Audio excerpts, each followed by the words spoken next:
The night my daughter Victoria threw me out into the blizzard, I was still wearing my apron.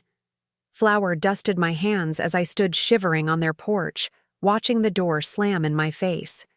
Snowflakes caught in my silver hair, while the cookies I'd been baking for my grandchildren continued to warm their kitchen with the scent of vanilla and cinnamon.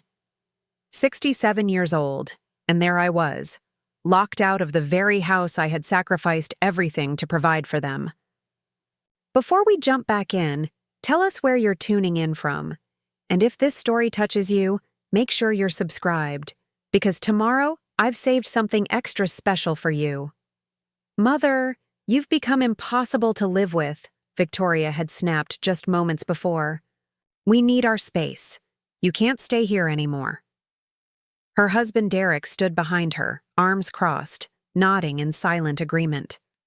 I hadn't even been given time to pack a bag or grab my medication. What they didn't know as I trudged through knee-deep snow toward the main road was that I carried something more valuable than luggage, the truth about their precious dream home. A truth I'd kept buried for nearly 20 years. My name is Beatrix Elderflower. I was born in a small coastal town where the scent of salt water mingled with pine. My father worked at the local paper mill, and my mother tended to our modest home with meticulous care. They taught me the value of hard work, honesty, and putting family above all else. Lessons I carried into my marriage at 19 to Henry Elderflower, a kind-eyed accountant with dreams bigger than our tiny rental apartment. We welcomed our daughter Victoria into the world on a rainy April morning in 1985. The moment they placed her in my arms, I made a silent promise that she would never know the hardships I had faced growing up. She would have opportunities I never had: education, security, comfort. I would make sure of it. Henry and I both worked tirelessly to provide for Victoria. He managed the books at a local manufacturing plant while I taught piano lessons during the day and worked evening shifts at the town's only fine dining restaurant. We saved every penny we could, often going without luxuries ourselves, to ensure Victoria had the best of everything: dance lessons, summer camps, designer clothes when her peers started wearing them. When Victoria was 12, Henry was diagnosed with a rare form of cancer. The medical bills quickly consumed our modest savings, and for 3 years, I watched my husband fade away while struggling to maintain normalcy for our daughter. I picked up additional shifts, sold my mother's antique jewelry, even cleaned houses on weekends, anything to keep our heads above water. "Promise me you'll take care of our little girl," Henry whispered to me the night before he passed. "Make sure she always has a good home." I nodded through my tears, clutching his thin hand. "I promise." After Henry died, Victoria and I moved into a small apartment. I couldn't afford our house anymore, not with the medical debts looming over us. Victoria was 15 then, angry at the world, at me, at the unfairness of losing her father. She slammed doors, broke curfew, and made cruel remarks about our downgrade in lifestyle. "Everyone feels sorry for me," she'd spit during our arguments. "The girl who lives in the shabby apartment with her waitress mother." Each word stung, but I understood her pain was speaking. I worked longer hours, took on more students, and somehow managed to put aside money for her college fund. When Victoria graduated high school with honors and received a partial scholarship to a prestigious university 3 hours away, I felt a bittersweet mixture of pride and anxiety. "How will you afford the rest of the tuition?" she asked, her acceptance letter clutched in her hand. "Don't worry about that," I told her. "I've been saving. You just focus on your studies." What I didn't tell her was that I had taken a second mortgage on our small apartment and picked up a third job working early mornings at a bakery. Most days I survived on 4 hours of sleep, but seeing Victoria thrive in college made every exhausted moment worthwhile. She studied business administration, joined the right clubs, and eventually met Derek Hammond, son of a real estate developer and her future husband. Victoria brought Derek home during her junior year. He was polished, confident, and clearly uncomfortable in our modest apartment. His eyes took in the worn furniture and outdated kitchen with poorly disguised disdain. "Your mother works as a waitress?" he asked Victoria later, not realizing I could overhear from the hallway. "Just until I graduate," Victoria replied quickly. "Then I'll help her find something more suitable." I pretended not to hear, serving them homemade lasagna. With a smile. Victoria barely touched her food, mimicking Derek's restrained bites and constant checking of his phone. They left early, Victoria apologizing that they had dinner reservations with Derek's parents later that evening. "We already ate," I said, confused. "Real dinner, Mom," Victoria murmured, not meeting my eyes. After Victoria graduated with honors, she and Derek married in a lavish ceremony largely paid for by his parents. I contributed what I could, draining the remainder of my savings to buy her a wedding dress that wouldn't embarrass her among the designer gowns of her new social circle. At the reception, I was seated far from the main table, with distant relatives and childhood friends Victoria had long outgrown. "Your daughter looks beautiful," a kind older woman told me. "You must be so proud." "I am," I replied, watching. Victoria laughed with her new in-laws, her hand on Derek's arm. "More than words can say." After the wedding, Victoria and Derek moved to the city where they both secured positions at prestigious firms. Our weekly calls became monthly, then occasional. When they did call, it was often with complaints about the cost of city living, their struggles to save for a house, the competitive nature of their jobs. Derek's parents bought his sister a condo as a wedding gift, Victoria mentioned during one call. "They offered us nothing. It's so unfair." I listened sympathetically, wishing I had the means to help them. Then, the unexpected happened. My life changed forever the day Meredith Winters walked into the restaurant where I worked. I had served Meredith for years, a wealthy widow who always requested my section and tipped generously. That evening, she asked me to sit down at her table. After my shift ended, "Beatrix," she said, her voice gentle but firm, "I've watched you work yourself to exhaustion for decades. You've served me hundreds of meals, always with kindness and dignity, despite whatever hardships you were facing." I shifted uncomfortably, under her direct gaze. "It's my job, Mrs. Winters." "No," she replied. "Your job is to take orders and deliver food. The grace with which you do it, that's who you are." She slid an envelope across the table. "I have no children, no family left. I've been diagnosed with a terminal illness and have 6 months at most. I've made arrangements for most of my estate, but there's something special I'd like you to have." Inside the envelope was the deed to a magnificent house in Lakeview Heights, the most exclusive neighborhood in the region, along with documentation for a trust fund containing $3 million. "I can't accept this," I gasped, trying to return the envelope. "You can, and you will," Meredith insisted. "I've watched you sacrifice everything for others. Now it's your turn to have something beautiful of your own." I was speechless, overwhelmed by her generosity. For weeks after Meredith passed away, I couldn't bring myself to visit the house, still processing the reality of this gift. When I finally drove through the wrought iron gates of Lakeview Heights and parked in front of the stunning colonial home with its manicured gardens, I sat in my car and wept. This house, this beautiful house with its lake view and spacious rooms, was mine. I could quit my exhausting jobs, finally rest my aching knees and back. I could live in comfort for the first time in my life. But as I stood in the grand entrance hall, another thought occurred to me. Victoria and Derek had been struggling to afford a house in the city.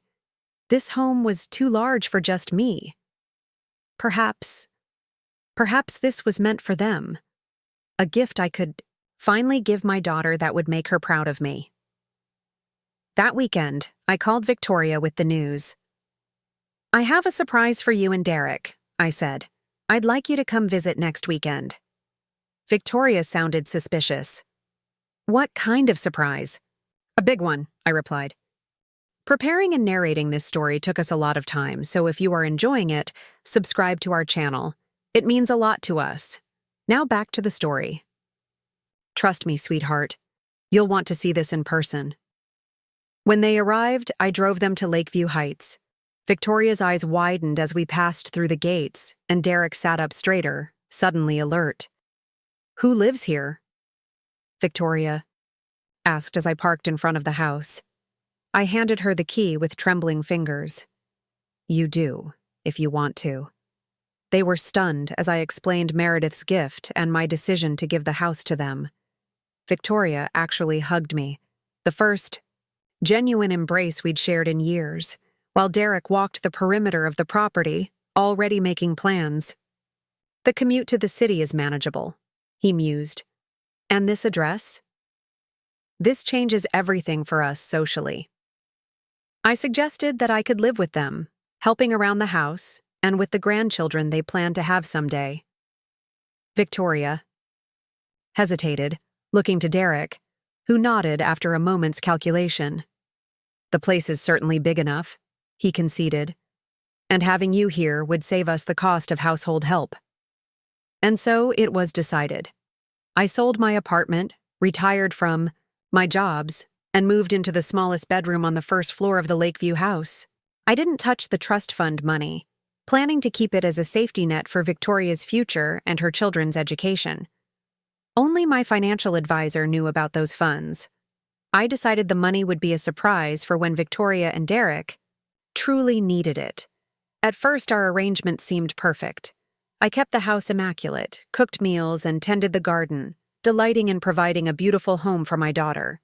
Victoria and Derek thrived professionally, quickly adapting to their new status as residents of Lakeview Heights. They joined the country club, hosted dinner parties for colleagues, and gradually replaced the comfortable furniture I had selected with modern designer pieces. 2 years later, Victoria gave birth to twins, Sophia and Samuel. I threw myself into grandmotherhood with joy, caring for the babies while Victoria returned to work just 8 weeks after their birth.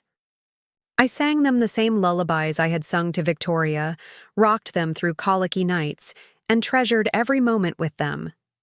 As the twins grew, however, Victoria and Derek began implementing strict rules about their upbringing. I was not to give them sweets, tell them certain fairy tales deemed problematic, or contradict any disciplinary decisions, even when Derek's approach seemed needlessly harsh.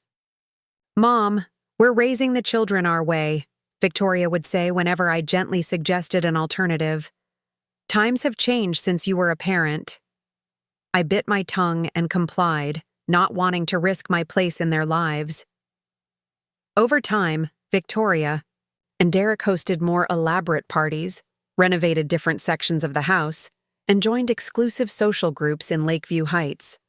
I was introduced to guests as our live-in help, rather than my mother or the children's grandmother. "It's just easier to explain that way," Victoria said when I expressed my hurt. "People understand the concept of household help better than a live-in mother. It's nothing personal." But it felt personal, deeply so, especially when they began discussing my contributions to the household.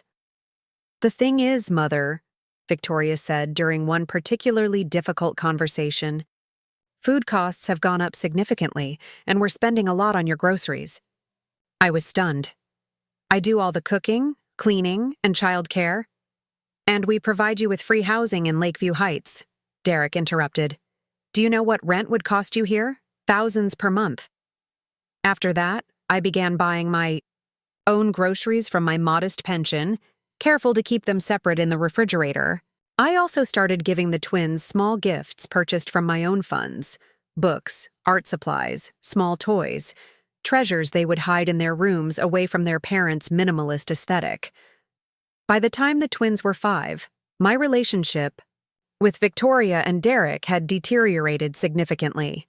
They frequently commented on my outdated cooking, my inefficient cleaning methods, and my overly affectionate approach to the children. I was gradually relegated to household tasks they deemed appropriate, primarily laundry and garden work. The children are in school full-time now, Victoria pointed out. They don't need as much grandmotherly hovering. Then came the winter, when everything changed. Victoria and Derek had planned a 2-week vacation to Aspen with friends from the country club. I was expected to remain at the house with the twins, who weren't included in the adults-only trip.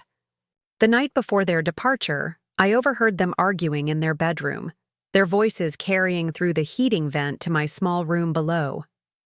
"I'm tired of living with her limitations," Victoria was saying. "The way she shuffles around, always making those little sighing noises. It's depressing." "She's free childcare," Derek replied pragmatically. "You know what that costs these days." "The twins are in school now. We could hire a part-time nanny who's properly trained, not stuck in outdated child-rearing practices. Besides, you've seen how she looks at us when we discipline them." "What are you suggesting?" "After this trip, we tell her it's time to find her own place. She has her pension. She can get a small apartment somewhere. Not here in Lakeview, obviously, but somewhere suitable for someone in her position." "And if she refuses?" "Technically, she did give us the house, but—" "She won't refuse," Victoria said confidently. "She never does." I sat on my bed, hands trembling in my lap, tears streaming silently down my face. After everything, after giving them this beautiful home, caring for their children, supporting them in every way I could, they wanted to discard me. Like an appliance that had outlived its usefulness. For the first time in my life, I felt something unfamiliar stirring in my chest. Not hurt, not disappointment, but anger. Pure, clarifying anger. That night, I made a decision. I contacted my financial advisor and reviewed the documentation of Meredith's gift. As I suspected, I had never legally transferred ownership of the house to Victoria and Derek. In my eagerness to provide for them, I had simply given them the key and allowed them to believe the house was theirs. The deed remained in my name, as did the trust fund, which had grown to nearly $4 million with wise investments. While Victoria and Derek enjoyed their Aspen vacation, I spent time with my grandchildren, treasuring each moment and privately, saying goodbye.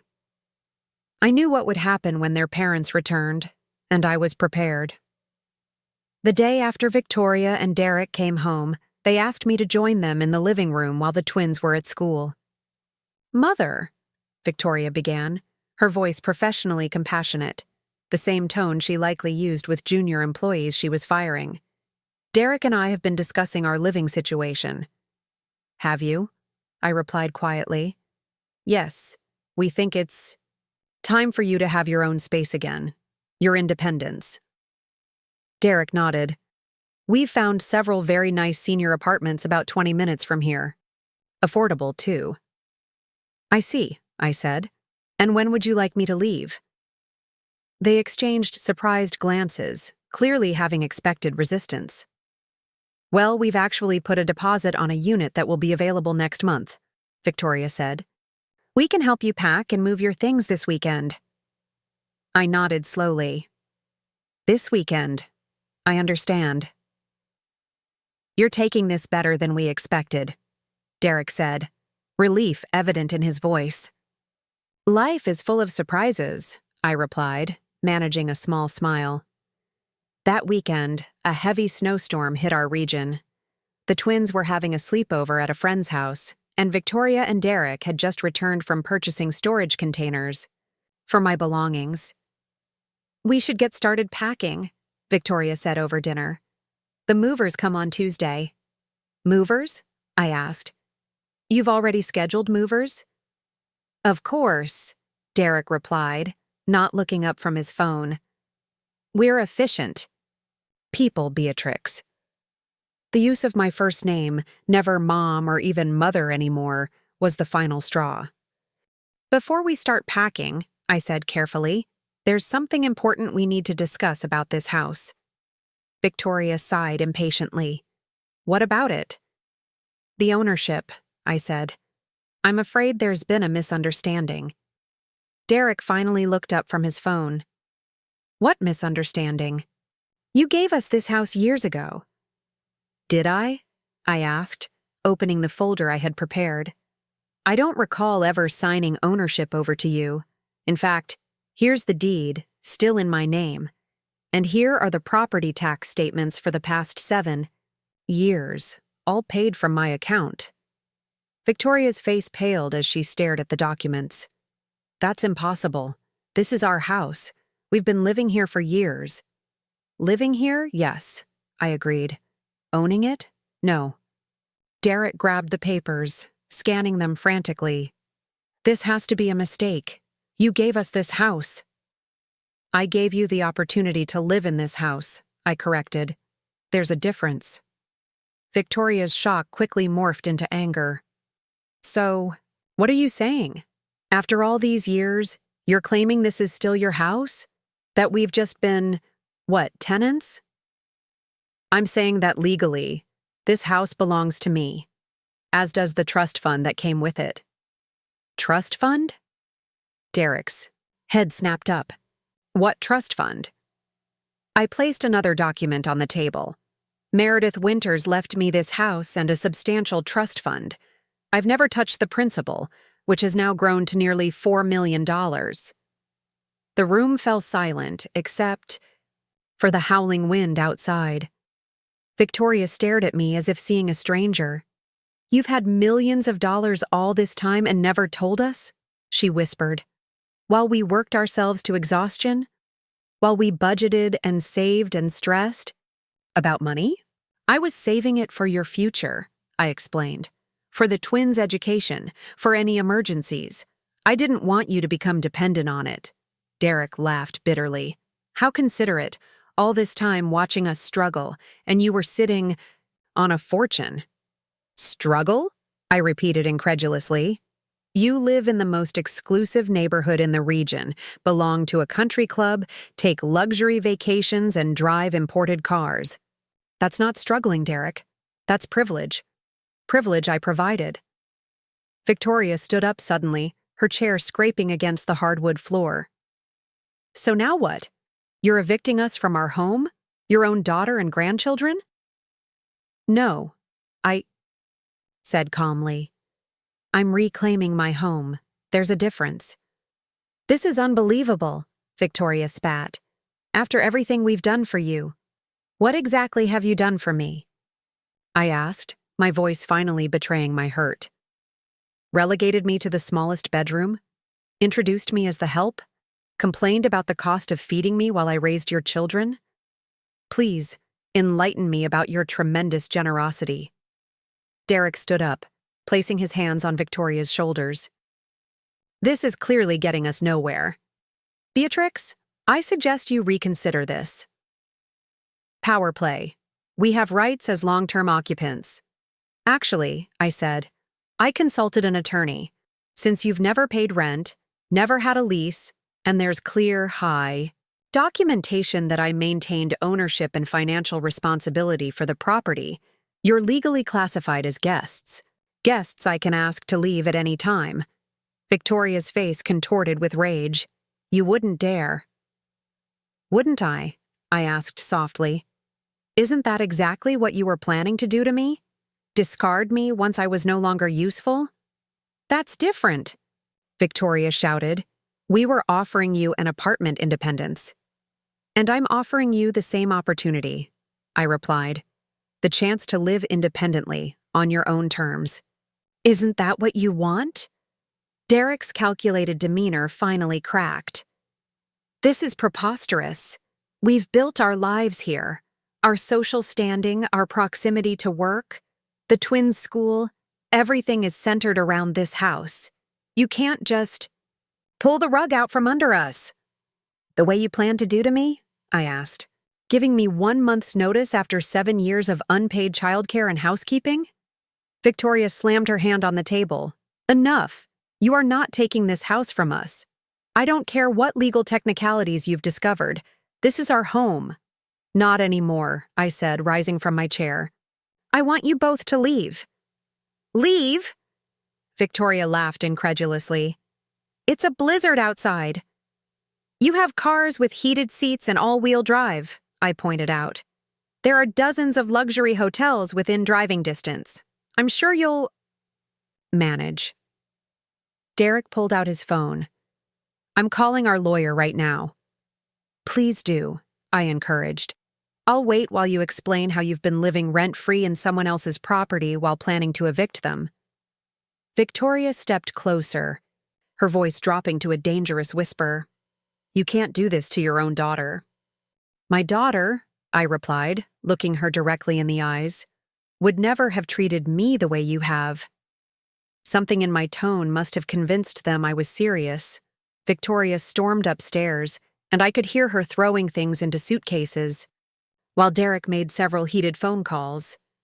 I remained at the dining table, surprisingly calm despite the chaos I had unleashed. An hour later, they stood in the foyer with their hastily packed bags. The snow was falling heavily outside, wind battering the windows. The twins will never forgive you for this, Victoria said, her final attempt to wound me. The twins will know exactly what happened when they're old enough to understand, I replied, including how I was treated in this house. Derek opened the front door, letting in a blast of frigid air.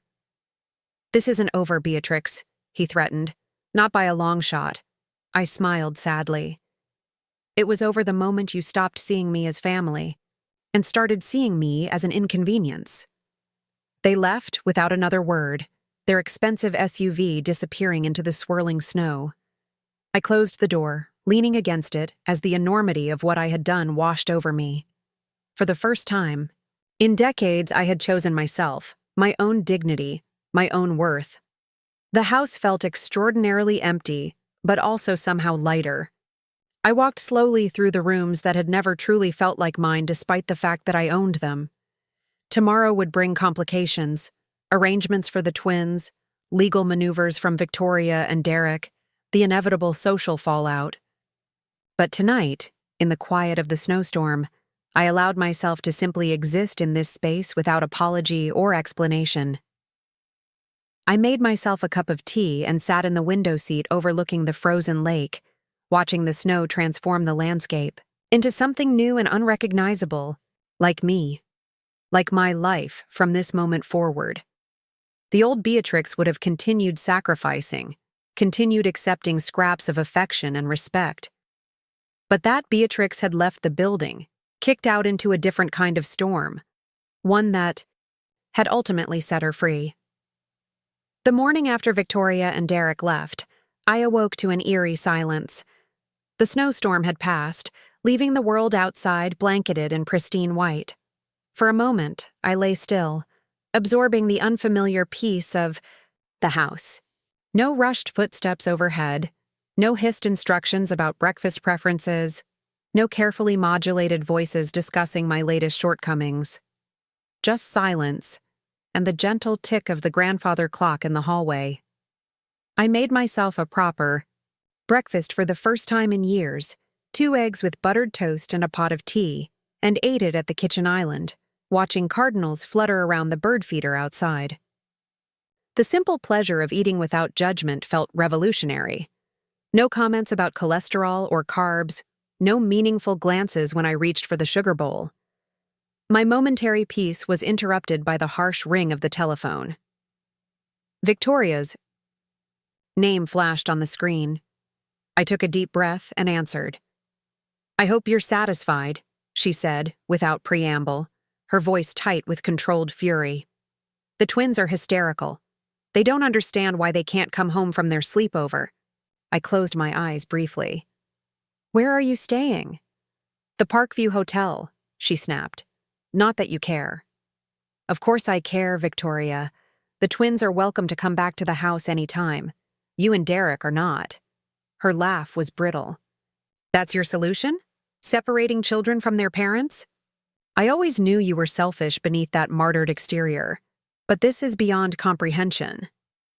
The old me would have crumbled under such an accusation, scrambling to prove my selflessness. The new me recognized the manipulation tactic. The children are welcome here with me, I repeated calmly. I raised you alone after your father died.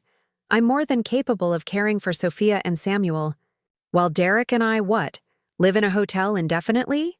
Pay for a new house while you sit in the one we've made our home for years? That was always your plan for me, wasn't it? I asked quietly. To shuffle me off to some budget apartment, while you enjoyed the fruits of my generosity. Victoria was silent for a moment. When she spoke again, her voice had shifted to the reasonable, slightly condescending tone she used during negotiations. Mother, I understand you're upset about the apartment situation. Perhaps we moved too quickly. But this reaction is extreme, and ultimately self-defeating. The twins need stability. They need their home. This is my home, I reminded her. You've been guests, long-term guests who forgot their manners. For God's sake, her composure cracked. You gave us this house. Everyone knows it. I never signed a single document transferring ownership, I said. Check the county records if you don't believe me. Why would I have checked? What kind of mother gives her child a house and then takes it back? What kind of daughter treats her mother like unwanted staff? The line went quiet except for Victoria's measured breathing. I could almost see her regrouping, recalculating. The twins' things are there, she said finally. Their school is 5 minutes away. All our lives are built around that house. I'm aware, I replied. I've lived there too, remember, though you've done your best to make me invisible. What do you want from us? Victoria asked finally. Money? Is that it? You've been hiding millions while making us feel guilty for every expense. I want respect, I said simply. I want acknowledgement of everything I've given you, not just the house, but my entire life. I want an apology for the way you've treated me. And then perhaps we can discuss an arrangement that works for everyone. Victoria scoffed. An arrangement? You mean you expect us to rent our own home from you? It was never your home, I corrected gently. That's the fundamental misunderstanding. Here, I'm not having this conversation anymore, she said. Our lawyer will contact yours. Expect divorce papers by noon. The line went dead before I could respond. Divorce papers? What an odd choice of words. Not eviction notices or property. Disputes, but divorce. As if our mother-daughter relationship was a marriage she was dissolving. I sat with my cooling tea, wondering if Victoria had ever truly seen me as a separate person with my own needs and feelings, rather than an extension of herself, a supportive appendage expected to function without complaint or recognition. True. To Victoria's word, a courier delivered a thick envelope at 11:45 a.m. Inside was a formal letter from Anderson, Blackwell & Crane, one of the most expensive law firms in the region. The language was clinical and threatening. Our clients, Victoria and Derek Hammond, have resided at 1428 Lakeview Heights since 2016, establishing the property as their primary residence with the full knowledge and consent of Beatrix Elderflower, who gifted said property to them verbally, if not through written deed. Ms. Elderflower's attempt to reclaim the property constitutes an unlawful self-help eviction and elder financial abuse of her daughter and son-in-law. I couldn't help but laugh at the absurdity of being accused of elder abuse toward my 40-year-old daughter. The letter continued with thinly veiled threats about restraining orders, damages for emotional distress, and the potential involvement of Child Protective Services for my erratic behavior. Instead of panicking, I called Eleanor Winters, Meredith's niece and a formidable attorney who had helped me organize my affairs after Meredith's passing. They're bluffing, Eleanor said after I explained the situation. Without a written transfer of property or any record of payment, they have virtually no legal standing. They're counting on you being too intimidated to fight back. What about the children? I asked, my voice catching. They're threatening to involve Child Protective Services. Eleanor's tone softened. On what grounds? Being a loving grandmother who owns her own home? Don't worry, Beatrix. Their threats are designed to scare you into submission. I'll draft a response that will make their fancy lawyers think twice. I spent the afternoon walking through each room of the house, reacquainting myself with the space Victoria and Derek had gradually claimed as exclusively theirs. The living room with its uncomfortable designer furniture arranged for appearance rather than conversation. The kitchen where high-end appliances sat mostly unused because Victoria preferred ordering in to cooking. The children's rooms, the only spaces that still held warmth and personality, despite Victoria's minimalist aesthetic. In Samuel's room, I found drawings hidden in his desk drawer, colorful crayon pictures of a smiling, gray-haired woman baking cookies with two small children. Grandma's house was written in wobbly letters across the top. In Sophia's room, a handmade book lay beneath her pillow, filled with pressed flowers we had collected together from the garden, each page carefully labeled in my handwriting with the flower's name and in hers with observations. Smells like honey. Feels like velvet. My heart ached with the realization that the twins might be the only genuine connection left in our fractured family. That evening, my phone rang again. This time a number I didn't recognize. Mrs. Elderflower? This is Olivia Chen from Child and Family Services. My blood ran cold. They had actually done it. Yes, I managed to respond. I'm calling regarding your grandchildren, Sophia and Samuel Hammond. I understand there's been a... She paused, searching for the right word. Situation regarding housing arrangements. I gripped the phone tighter. My daughter and son-in-law are currently staying at a hotel because I've reclaimed my home, which they were living in without any legal right of ownership. The children are welcome to stay. With me. I see, Ms. Chen said, her tone neutral.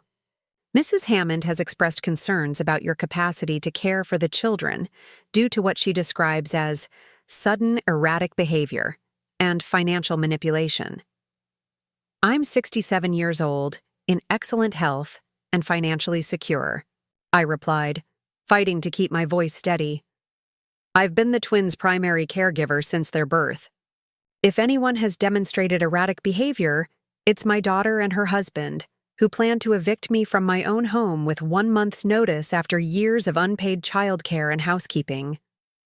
There was a pause, and I could hear papers rustling.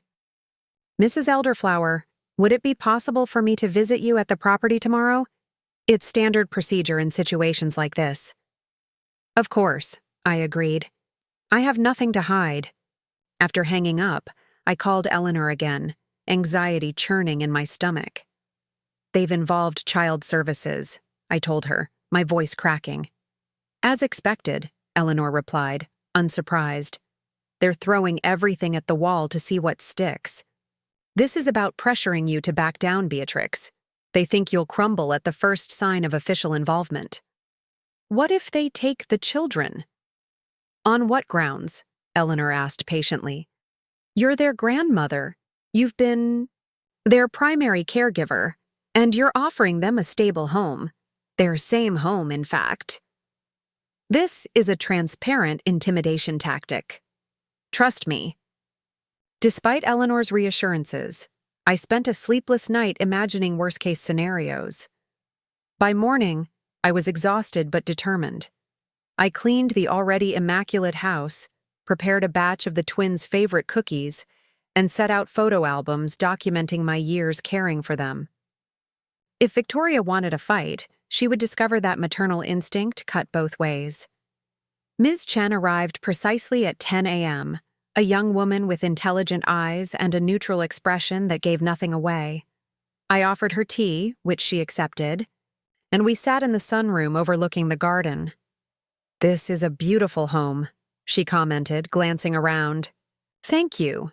It was a gift from my former employer, Meredith Winters. She left it to me in her will, along with a trust fund. Ms. Chen nodded, making a note in her file. And you've lived here since 2016, I replied. When Victoria and Derek moved in, I took the smallest bedroom downstairs. I've been the twins' primary caregiver while their parents worked. Mrs. Hammond claims you suddenly asserted ownership of the house after years of understanding it belonged to them. I smiled tightly. There was never any legal transfer of ownership. The deed has always remained in my name. I allowed them to live here because I wanted to provide a beautiful home for my daughter and her family. I never imagined they would attempt to force me out once they decided I was no longer useful. Ms. Chen's expression remained neutral, but I caught a flicker of something in her eyes, recognition perhaps, or understanding. Mrs. Hammond mentioned concerns about your mental health. Has there been any diagnosis or treatment? I'm in perfect health, mental and physical, I replied firmly. My doctor can confirm this. What you're seeing is not mental decline, but rather a woman who has finally found her voice after decades of self-sacrifice. We continued talking for nearly an hour. I showed her the children's rooms, the garden where we grew vegetables together, the kitchen where I had taught them to bake. I shared photos and the twins' schoolwork proudly displayed on the refrigerator. As she prepared to leave, Ms. Chen paused at the door. Mrs. Elderflower, these situations are rarely straightforward. My role is to ensure the children's well-being above all else. As is mine, I said quietly. They're everything to me. She nodded. I can see that. For what it's worth, I don't see any concerns about your capacity to care for them. This appears to be a property dispute that should be handled in civil court, not through our department. Relief washed over me. Thank you. Don't thank me yet, she cautioned. This report doesn't resolve the underlying conflict. The children are currently in limbo, which isn't ideal for their emotional well-being. I strongly recommend working toward a solution that prioritizes stability for them. After she left, I received an email from Eleanor containing her response to Victoria's lawyers. It was masterfully crafted, firm but not antagonistic, laying out the irrefutable facts of my legal ownership while proposing a potential compromise. While Mrs. Elderflower maintains full legal ownership of the property at 1428 Lakeview Heights, she recognizes the importance of stability for her grandchildren. She proposes the following. The Hammond family may continue to reside in the upper portion of the house, with Mrs. Elderflower maintaining her current living space on the ground floor. This arrangement would be formalized through a proper lease, agreement at fair market value, with the following conditions. The conditions included formal acknowledgement of my ownership, respectful treatment as a family member rather than staff, and structured visitation with the twins regardless of future living arrangements. It was everything I wanted: recognition, respect, and continued relationship with my grandchildren. I approved the proposal, and Eleanor sent it to Victoria's lawyers. Their response came 3 days later. A flat rejection, accompanied by a counterproposal. I would sign over the house to Victoria and Derek in exchange for a generous monthly stipend and visitation rights with the twins at their parents' discretion. They still don't get it, I told Eleanor during our phone call. They think this is a negotiation about money. It's the only language they understand, Eleanor replied. But they're negotiating from a position of weakness, whether they realize it or not. The law is entirely on your side. The next day, as I was gardening in the backyard, a familiar SUV pulled into the driveway. Victoria emerged alone, immaculately dressed, despite supposedly living in a hotel. She stood at the garden gate, watching me work for a moment before speaking. You've made your point, Mother. I continued pruning my rosebush without looking up. Have I? What point would that be? That you have power. That you can disrupt our lives on a whim, that we should have treated you with kid gloves all these years. I finally turned to face her. Is that what you think this is about? Power games? Victoria crossed her arms. What else? You had millions all along. You could have bought yourself any house you wanted. Instead, you chose to pull the rug out from under us just to prove you could. I kept the money in trust for your future, I said, removing my gardening gloves. For the twins' education, I never intended to use it for myself. So selfless, Victoria said, her voice dripping with sarcasm. The eternal martyr, sacrificing everything for ungrateful others. It's your favorite role. Her words stung, but I recognized the defensive attack for what it was. Would you like to come inside? Have some tea? She looked surprised by the offer, but followed me into the kitchen. As I prepared the tea, an uncomfortable silence stretched between us. The twins miss you, she said finally. They don't understand. Why they can't come home? They can come home any time, I replied, setting a cup in front of her. You know that. Without their parents? That's your solution? I sighed, sitting across from her. Victoria, what did you expect would happen? That I would quietly accept being discarded after everything I've done for you? That I would meekly pack my belongings and disappear into some sad little apartment while you enjoyed the fruits of my generosity? We offered you an apartment in a nice senior community, she protested. It wasn't some terrible place. It wasn't my home, I countered. This is my home. The home I've maintained, cleaned, and cared for while you and Derek built your careers. The home where I've raised your children. Victoria stared into her teacup. So what now? We just live in a hotel forever while you rattle around in this huge house alone? I've made a fair proposal through my lawyer. You and Derek can continue living here, with proper boundaries and respect for my position as both owner and family member. She scoffed. Pay rent to my own mother? In the house she gave us? I never gave you this house, I said firmly. I allowed you to live in it. There's a difference you've exploited for years. Victoria's expression hardened. And now you're exploiting the situation to force us into some humiliating arrangement where we have to pay you and pretend to respect you to keep our home. Pretend to respect me, I repeated, the words hanging in the air between us. Is that really how you see it? As pretending? Something flickered across Victoria's face. Discomfort, perhaps, or a moment of self-awareness quickly suppressed. You know what I mean, she said, waving her hand dismissively. The formalities, the lease agreement, the visitation schedule, as if we're divorced parents fighting over custody instead of family. Aren't we fighting over custody in a way? I asked. Over who gets to control the narrative of our family, over who holds the power. Victoria stood abruptly. I didn't come here to be psychoanalyzed. I came to find a practical solution. I've offered one.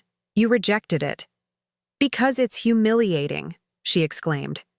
Can you imagine what people would say if they knew we were paying rent to live? In a house everyone believes is ours? A house given to us by my mother, who's now essentially holding us hostage? And there it was, the real concern. Not the practical aspects of our arrangement, but appearances. How it would look to others. The social embarrassment of having the narrative disrupted. Perhaps, I suggested quietly, the problem isn't that I'm asking for rent, but that you've been lying to your social circle about the house's ownership all these years.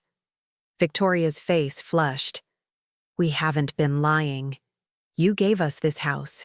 Everyone knows that. Did I ever say the words, I am giving you this house?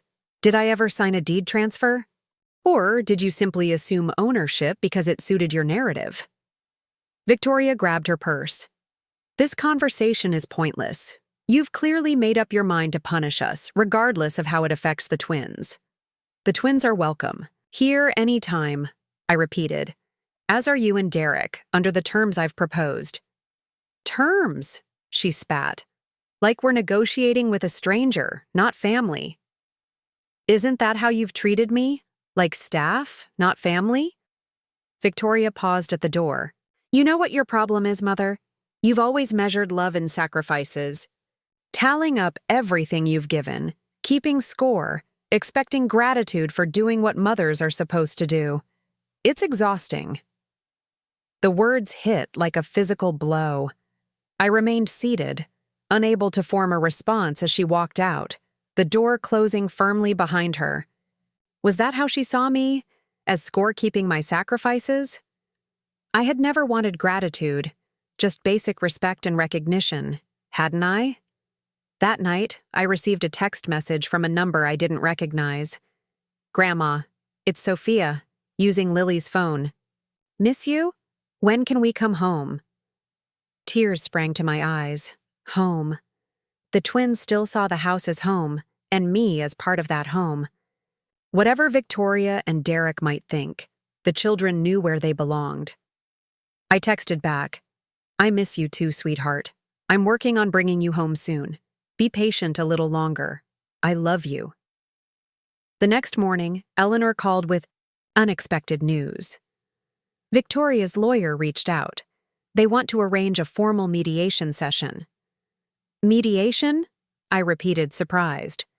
"That's reasonable." "Don't get too excited," Eleanor cautioned. "It's standard procedure before proceeding to litigation, but it does suggest they're reconsidering their position." 2 days later, I sat across from Victoria and Derek in a conference room at Eleanor's law office. Their attorney, a sharp-featured man in an expensive suit, laid out their revised proposal. Mrs. Elderflower would retain legal ownership of the property, but grant Victoria and Derek a life estate, giving them the right to occupy the house for their lifetime. In exchange, they would provide Mrs. Elderflower with the apartment above the garage, renovated to her specifications, and a monthly stipend for living expenses. Eleanor raised an eyebrow. "And Mrs. Elderflower's relationship with her grandchildren. Reasonable visitation would be arranged," the lawyer replied smoothly. "Details to be determined." I studied Victoria's face as the terms were discussed. She sat rigid, eyes focused on a spot on the wall behind me, deliberately avoiding my gaze. Derek, meanwhile, was all business, occasionally whispering to their attorney. "This proposal still fundamentally misunderstands my client's position," Eleanor responded. "This isn't about securing housing or income for Mrs. Elderflower. It's about recognition of her rights and proper treatment as both property owner and family member." Victoria's lawyer leaned forward. "With all due respect, Mrs. Elderflower led my clients to believe the house was theirs for 7 years. Now she's using a legal technicality to upend their lives. We're offering a generous compromise." "A legal technicality?" Eleanor's voice was cool. "Ownership is not a technicality. It's the entire substance of property law." The mediation continued for hours, with proposals and counter-proposals flying back and forth. Throughout it all, Victoria remained silent, her expression unreadable. It was Derek and the lawyers doing the talking, as if the fundamental issue between mother and daughter had been reduced to a real estate transaction. By late afternoon, we had reached an impasse. Their side insisted on permanent occupancy rights with minimal obligations. Our side maintained that any arrangement must include formal acknowledgement of my ownership and establish clear boundaries for respectful cohabitation. "Perhaps," the mediator suggested as the session was about to conclude, "we should address the elephant in the room. Beyond the legal questions of property ownership, there appears to be significant unresolved emotional conflict between Mrs. Elderflower and her daughter. Until that's addressed, I'm not confident we can reach a sustainable agreement." Victoria finally spoke, her voice tight. "This isn't therapy. It's a property dispute." "Is it?" I asked quietly. "Is that really all this is to you?" For the first time that day, Victoria met my eyes directly. Something vulnerable flickered in her gaze before she shuttered it away. "What else would it be?" The mediator glanced between us. "Perhaps the parties would benefit from a private conversation before we continue with formal negotiations." Victoria's lawyer started to object, but Derek placed a hand on his arm, silencing him with a look. "That might be best," he agreed, surprising me. "The legal details can wait." The others filed out, leaving Victoria and me alone in the conference room. The silence stretched between us, heavy with decades of unspoken feelings. "Why are you doing this?" Victoria finally asked, her voice barely above a whisper. I could ask you the same question, I replied. Why were you planning to send me away, after everything? It wasn't like that, she insisted, but without conviction. We just thought it would be better for everyone if you had your own space. Better for whom exactly? Not for me. Not for the twins who adore having their grandmother present. Better for you and Derek, perhaps, who could finally pretend I didn't exist? Victoria flinched. That's not fair. Isn't it? When was the last time you introduced me to your friends as your mother, rather than your household help? When was the last time you asked about my day, my feelings, my life? When was the last time you treated me as a person with value beyond what I could provide for you? Victoria's eyes glistened with unshed tears. You make it sound so calculated, so cruel. How else should I see it? You were planning to discard me once the twins no longer needed constant care, like an appliance that had outlived its usefulness. No, Victoria protested, but weakly. We were trying to give you independence. By sending me to live alone in a place I didn't choose, separated from the grandchildren I adore, while you enjoyed the home I provided? That's not independence, Victoria. It's abandonment. A tear slipped down Victoria's cheek. Is that what you think of me? That I'm the kind of person who would just throw away her own mother? Your actions spoke for themselves, I said softly, and they broke my heart. Victoria wiped her tears with the back of her hand, a gesture so reminiscent of her childhood that it made my heart ache. For a moment, I glimpsed the little girl who would come to me with skinned knees and hurt feelings, seeking comfort in my arms. I never saw it that way, she said finally. I thought we were helping you. By deciding my future without consulting me? By treating the home I provided as your exclusive domain? By making me feel like an intruder in my own space? Victoria's shoulders slumped. When you put it like that, it sounds terrible. How else should I put it? She was quiet for a long moment, staring at her manicured hands. Did you really keep that trust fund for us? All those years? Every penny, I confirmed. I lived on my pension and what I earned helping with the twins. The trust has grown to almost $4 million now. It was meant to be your security, your children's education, a safety net I never had. Victoria's expression shifted, a flicker of something like shame crossing her features. While we complained about money, while we made you buy your own groceries. Yes. She shook her head slowly. Why didn't you tell us about the money? Would it have changed how you treated me? I asked. Would you have respected me more knowing I was wealthy rather than just your mother? Victoria had no answer for that. The silence between us grew heavy with unspoken truths. I don't know how to fix this, she admitted finally. Neither do I replied honestly. But I know it starts with truth, with seeing each other as we really are, not as we wish the other to be. Victoria nodded slowly. The twins ask about you every day. They don't understand why they can't come home. Home, I repeated softly. It's still home to them. To all of us, Victoria admitted. The hotel is sterile, impersonal. Even Derek, who pretends nothing bothers him, is struggling. I leaned forward, choosing my words carefully. I never wanted to make you homeless, Victoria. I wanted you to understand what you were doing to me, how it felt to be discarded, to have your home taken away without consideration for your feelings. Victoria didn't respond immediately. She stared out the window at the downtown skyline, lost in thought. Mother, she said finally, turning back to me. If we start over, if we come back, things have to be different, for all of us. That's all I ever wanted, I said. To be treated as family, not staff. To be respected as the homeowner, not tolerated as an inconvenient guest.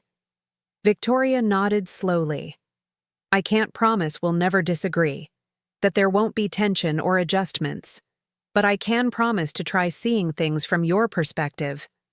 It wasn't a full acknowledgement of the hurt she'd caused, but it was a start. A small opening where light might eventually shine through.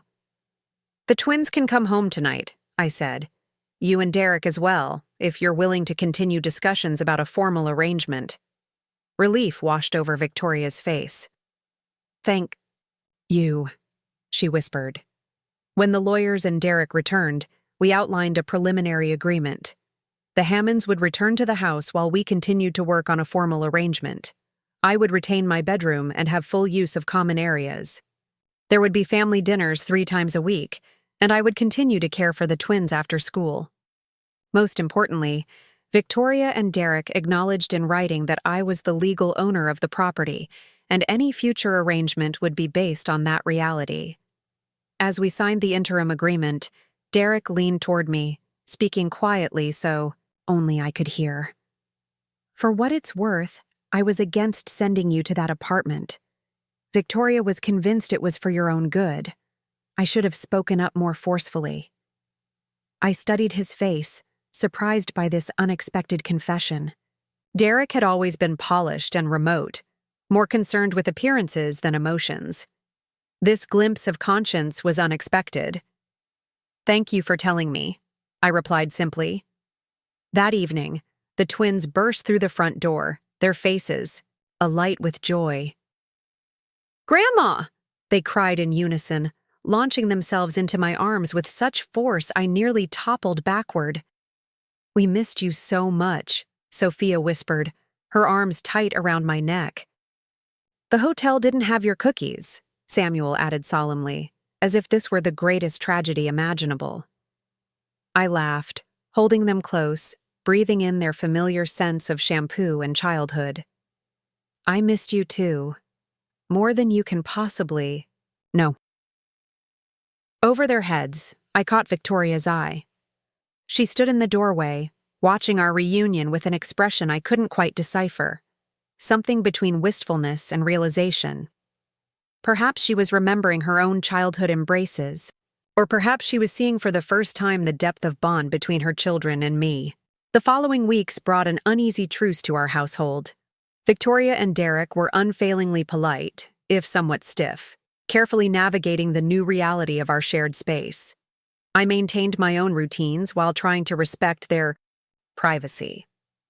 The twins, blissfully unaware of the complex adult dynamics swirling around them, simply rejoiced in having their family intact again. Eleanor continued negotiations with Victoria's lawyer, working toward a more permanent arrangement.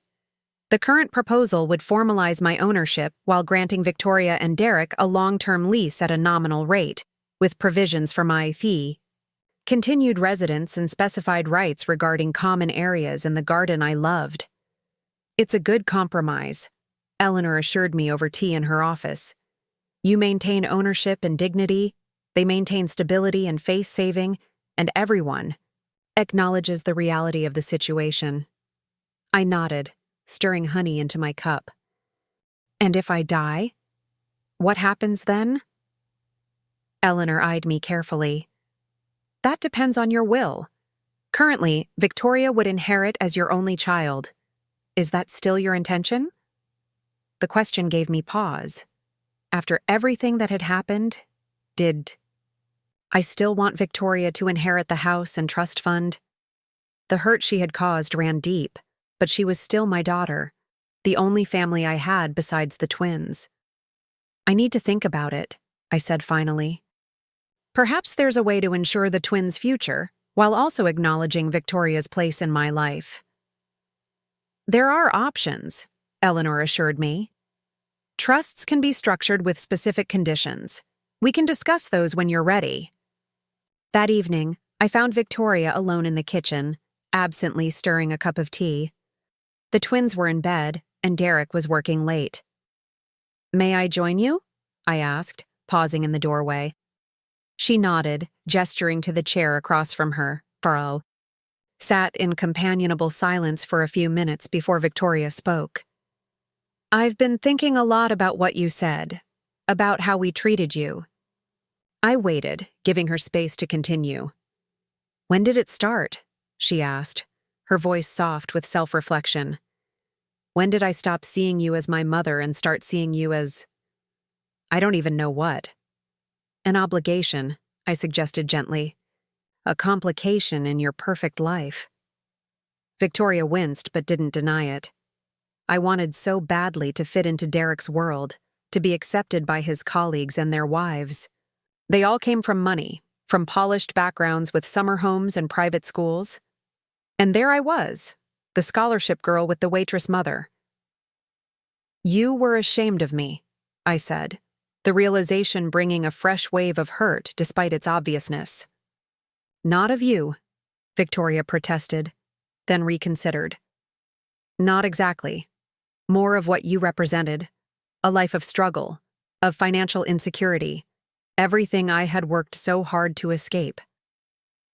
"You never had to escape anything," I pointed out. "You had a home, education, opportunities. I made sure of that." "At what cost to yourself?" Victoria asked, surprising me with her insight. "You worked yourself to exhaustion. You gave up having a life of your own." How was I supposed to feel about that except guilty? And guilt is an uncomfortable emotion, Mother. It's easier to reframe it as something else. "Like resentment," I suggested. Victoria nodded slowly. "I resented the sacrifices you made because they made me feel responsible for your happiness. For your whole life, really. That's a heavy burden for a child, even an adult child. I had never considered that perspective before, that my sacrifices might have weighed on Victoria rather than freed her. That in trying to give her everything, I might have unwittingly given her a sense of indebtedness she couldn't bear. "I never meant to burden you," I said quietly. "I wanted to give you opportunities I didn't have." "I know," Victoria replied. "But somewhere along the way, I started seeing your generosity as a kind of control. A way of keeping me obligated to you. It was easier to push you away, to minimize your contributions than to live with that feeling." The insight stung, but there was truth in it I couldn't deny. Perhaps there had been times when I'd wielded my sacrifices like a sword, expecting gratitude and deference in return. When I'd measured Victoria's love by how completely she acknowledged my contributions. "We've both made mistakes," I acknowledged. Victoria reached across the table and took my hand, the first time she had initiated physical contact in years. "I want to do better. For the twins. For you. For all of us." The moment was interrupted by the sound of the front door opening, Derek returning from work. Victoria squeezed my hand once before letting go, offering me a tentative smile that felt like the first tender shoot of something new growing between us. The following Saturday, Derek suggested a family outing to the botanical gardens. The twins loved the butterfly pavilion, and the early summer blooms were at their peak. To my surprise, he explicitly included me in the invitation. "The whole family should go," he said, catching my eye with a meaningful look. "It's been too long since we did something together." The day was lovely. Warm sunshine, the gardens bursting with color, the twins running ahead on the paths with unbridled enthusiasm. Victoria walked beside me, pointing out particularly beautiful arrangements, asking my opinion on plants she was considering for our garden. It felt almost normal, as if the fractures in our relationship were slowly knitting together. During lunch at the garden cafe, Derek's phone rang. He excused himself to take the call, returning a few minutes later with a troubled expression. "Everything okay?" Victoria asked. "Just work," he replied, but his tone was off, his eyes not quite meeting hers. I noted the exchange but said nothing, focusing instead on helping Samuel with his sandwich. That evening, after the twins were in bed, I heard raised voices from Victoria and Derek's bedroom. Though I couldn't make out the words, the tension was unmistakable. I retreated to my room, not wanting to eavesdrop, but concerned about this new development. My worry deepened when I came down for breakfast the next morning to find Victoria alone at the kitchen island, eyes red from crying. "Are you all right?" I asked, setting aside the complicated dynamics between us in the face of her obvious distress. Victoria looked up, startled. She quickly wiped her eyes. "I'm fine. Just tired." "Victoria," I said gently. "Something's clearly wrong. Can I help?" For a moment I thought she might maintain the pretense, but then her shoulders slumped. "It's Derek," she admitted. "His company is in trouble. Serious trouble." I sat beside her. "What kind of trouble?" "Financial," she said, her voice barely above a whisper. "They've lost several major clients, and there are rumors of accounting irregularities. Derek says it's just temporary, that they'll weather the storm, but—" She trailed off, her eyes filling with fresh tears. "You're not convinced," I finished for her. Victoria shook her head. "He's been different lately, secretive, working late hours, taking calls in private. I thought—" She swallowed hard. "I thought maybe he was having an affair, but last night he finally told me the truth. The company might go under and there could be legal implications. For Derek personally?" "He swears he's done nothing wrong," Victoria said, though her tone lacked conviction. "But he was on the Financial Oversight Committee. If there was wrongdoing that he should have caught." I processed this information, understanding the implications for our family. "Have you spoken with a lawyer? Someone separate from Derek's company?" Victoria shook her head. "I don't want to believe it's that serious. He promised it would all blow over." I hesitated, not wanting to overstep during this fragile period of reconciliation, but concerned enough to press further. "Victoria, if there's a chance of legal trouble, you need to protect yourself and the twins, regardless of whether Derek is personally involved." She looked up, surprised by my practical approach rather than emotional reassurance. "You think I should prepare for the worst?" "I think you should be informed," I clarified. "Knowledge is protection." Victoria considered this, then nodded slowly. "I should talk to a lawyer, just to understand our options." "I know someone," I offered. "Eleanor has colleagues who specialize in financial matters. She can recommend someone discreet." "Would you—" Victoria hesitated, vulnerability etched across her features. "Would you come with me? When I speak with them?" The request touched me deeply. After years of being excluded from important decisions, Victoria was actively seeking my support. "Of course," I said. "Whatever you need." 2 days later, we sat in a sleek downtown office across from Patricia Alvarez, a sharp-eyed financial attorney recommended by Eleanor. Victoria had brought financial statements, property records, and copies of tax returns, all obtained from Derek's home office while he was at work, a fact that clearly distressed her. "I feel like I'm betraying him," she confessed as we waited. "Going behind his back like this." "You're protecting your children," I reminded her. "There's nothing disloyal about that." Patricia's assessment was both professional and concerning. Based on the documents Victoria had provided and the public information about Derek's company, there were legitimate reasons for caution. "The company appears to be in significant financial distress," Patricia explained, "and the timing of certain transactions raises questions that might interest regulatory authorities. I'm not suggesting your husband is personally culpable, but as a member of the Oversight Committee, he could face scrutiny." "What should I do?" Victoria asked, her voice small. "First, separate your finances as much as possible without alerting your husband," Patricia advised. "Establish accounts in your name only. Secure important documents and valuables. If your husband has guaranteed business loans with personal assets, identify which ones might be at risk." Victoria's face paled. "The house," she whispered, looking at me. "If there are judgments against Derek." Patricia glanced between us. I understand the house is actually owned by Mrs. Elderflower, correct? With no formal transfer of ownership to either you or your husband. That's right, I confirmed. Then the house should be protected, Patricia said. But any other joint assets could be vulnerable. We should review everything thoroughly. As we left the meeting, Victoria was quiet, processing the severity of their potential situation. In the taxi back home, she suddenly reached for my hand. "Thank you," she said softly, "for coming with me. For not saying, 'I told you so.'" I squeezed her hand gently. What kind of mother would gloat about her daughter's troubles? Victoria gave me a sad smile.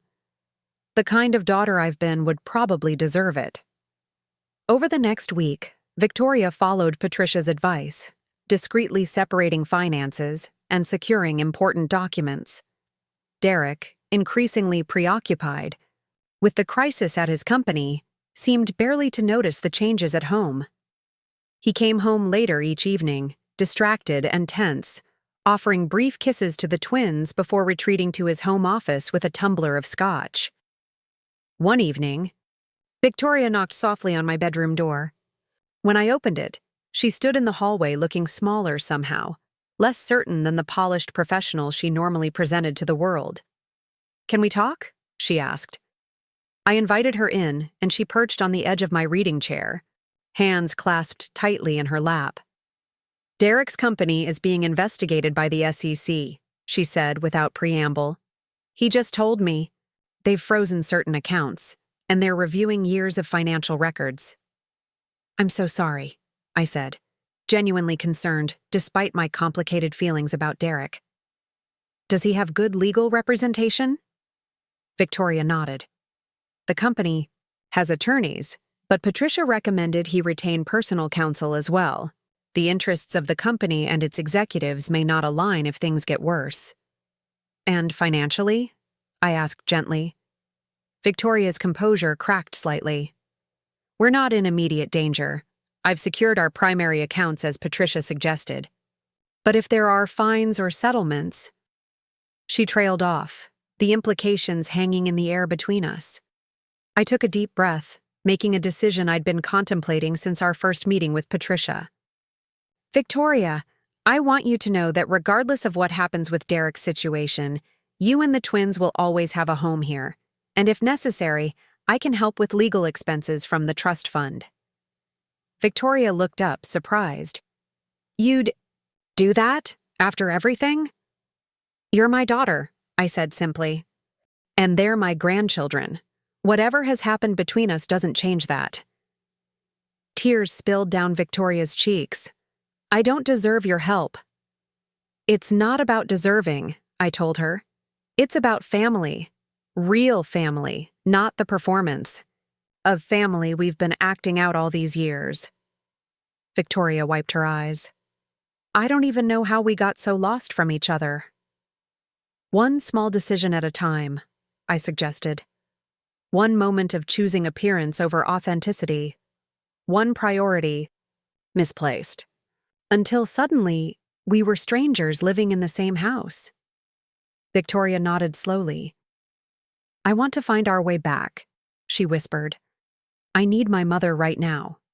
The real one, not the convenient grandmother who stays out of sight when my friends come over."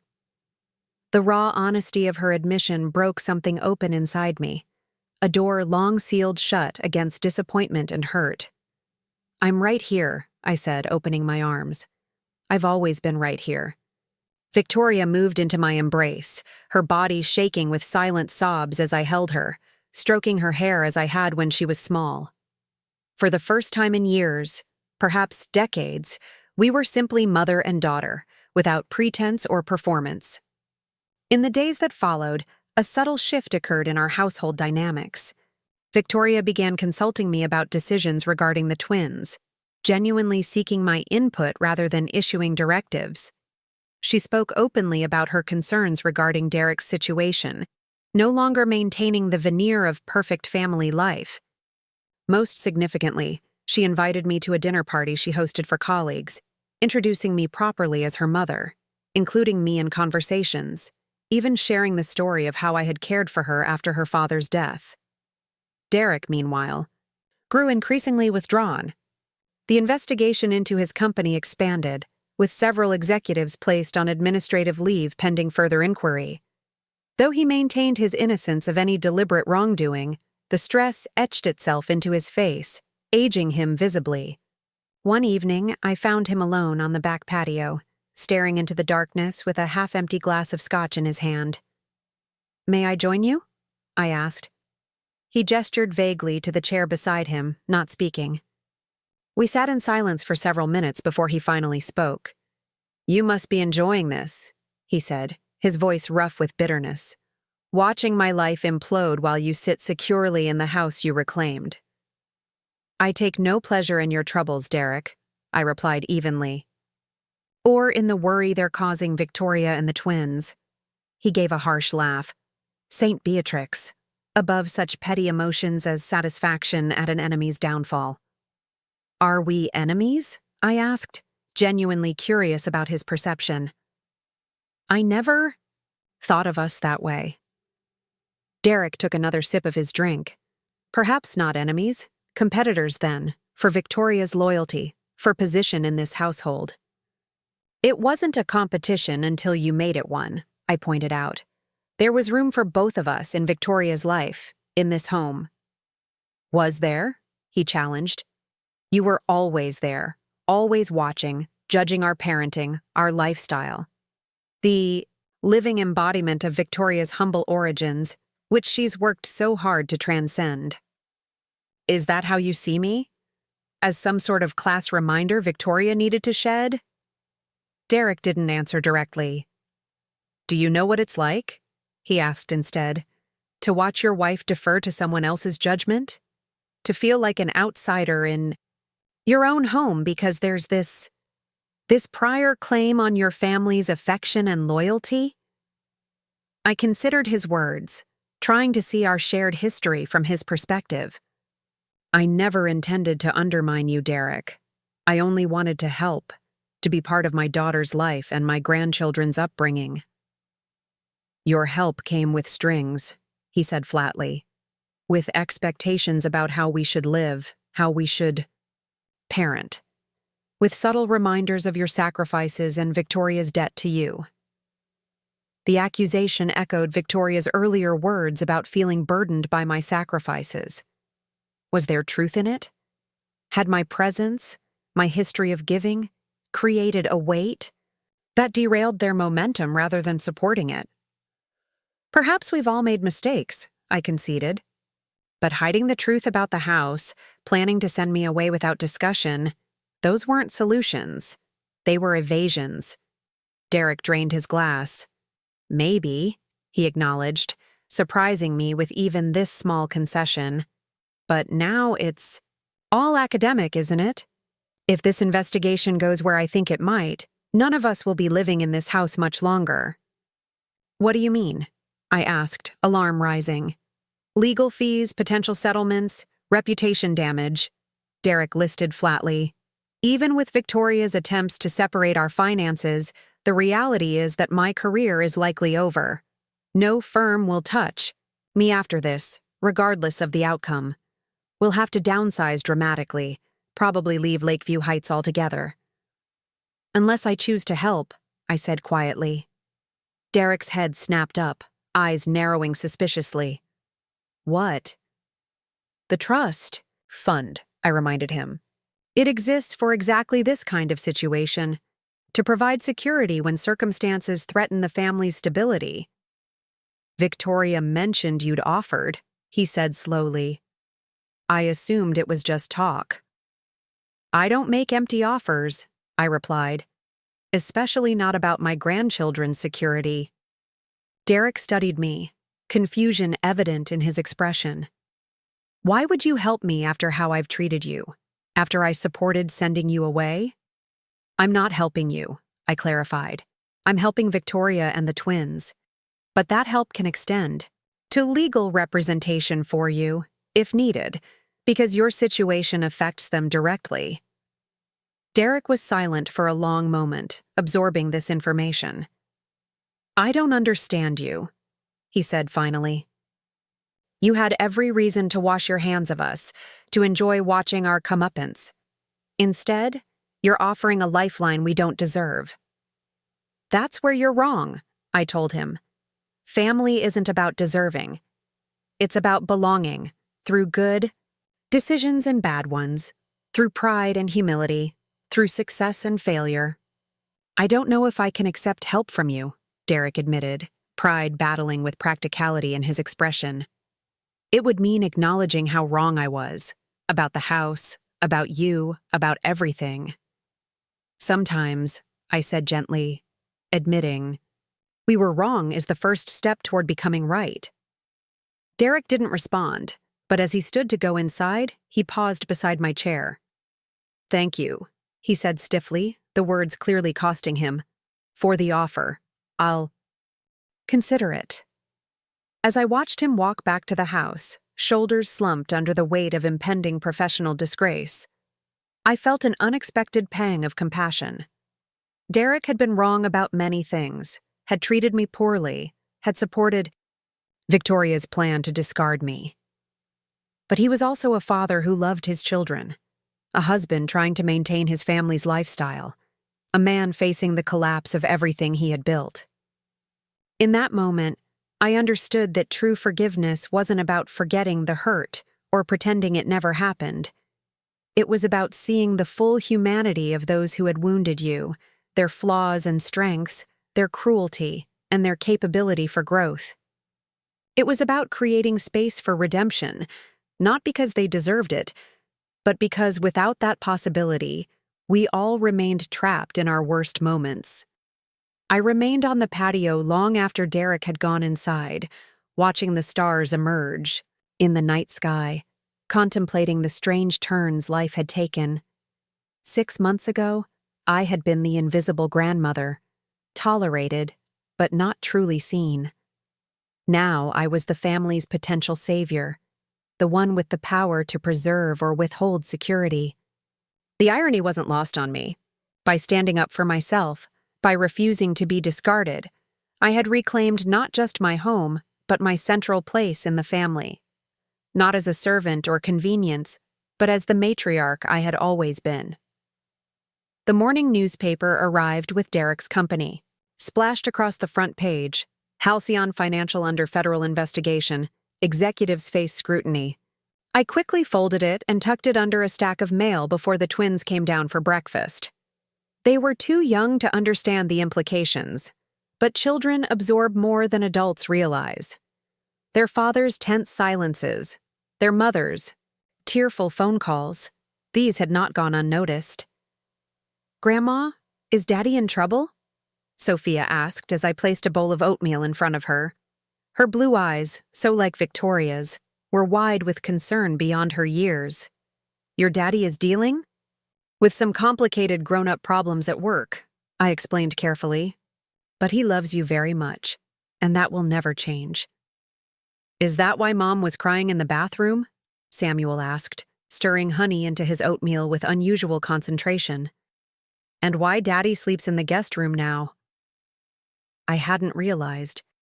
The twins had noticed these details. Children miss nothing in their homes, especially changes in the emotional landscape. "Your parents are worried about different things," I said, choosing honesty without alarming them. "Sometimes when grown-ups are worried, they need a little space to think, but they both love you more than anything in the world."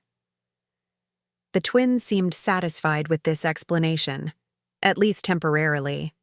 After breakfast, I walked them to the end of the driveway where they boarded the school bus, waving until it disappeared around the corner. When I returned to the kitchen, Victoria was sitting at the island, the unfolded newspaper in front of her.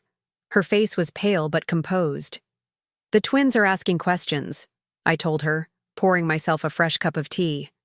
"About why Derek is sleeping in the guest room." Victoria sighed. "I know. I should talk to them properly. I don't know what to say." "How do you explain to a 7-year-old that their father might go to jail?" The bluntness of her statement surprised me. "Is it that serious?" The SEC investigators interviewed Derek yesterday, Victoria said, her voice flat with exhaustion. They have emails suggesting he was aware of discrepancies in the financial reporting, but failed to address them adequately. His attorney says they're building a case for negligence at minimum, possibly complicity. What does that mean in practical terms? Victoria rubbed her temples. Best case? Civil penalties, professional sanctions, probably the end of his career in finance. Worst case? Criminal charges, prison time. I absorbed this sobering assessment. And financially? His assets will be frozen if formal charges are filed. Our joint accounts could be affected, though Patricia thinks we've done enough to insulate my separate funds. Victoria looked up at me, vulnerability evident in her eyes. The rent on the extended stay hotel is covered for another 2 weeks. After that, I sat beside her, placing my hand over hers. You don't need to worry about housing. This is your home, Victoria. Yours and the twins. And Derek's? She asked softly. The question gave me pause. My offer of financial support had been genuine, but I hadn't fully considered what it might mean if Derek faced criminal charges. Would I be harboring someone awaiting trial? Providing sanctuary to a man who had treated me with such dismissive contempt? Let's cross that bridge when we come to it, I said carefully. For now, let's focus on stability for the children. Victoria nodded, seemingly relieved not to face that particular decision yet. I have a job interview tomorrow, she said, changing the subject. At Meridian Partners. It's not as prestigious as my current position, but their corporate culture is supposed to be more family-friendly, and they're far enough removed from halcyon circles that my association with Derek won't necessarily be a liability. That's wonderful, I said, genuinely pleased she was taking proactive steps. Shall I pick up the twins from school so you can prepare? Would you mind? Victoria asked, sounding grateful. I should review their client list, refresh myself on their recent projects. Of course, I assured her. That's what family is for. A ghost of a smile crossed Victoria's face. Family, she repeated softly. It's strange how I never truly valued what that meant until everything else started falling apart.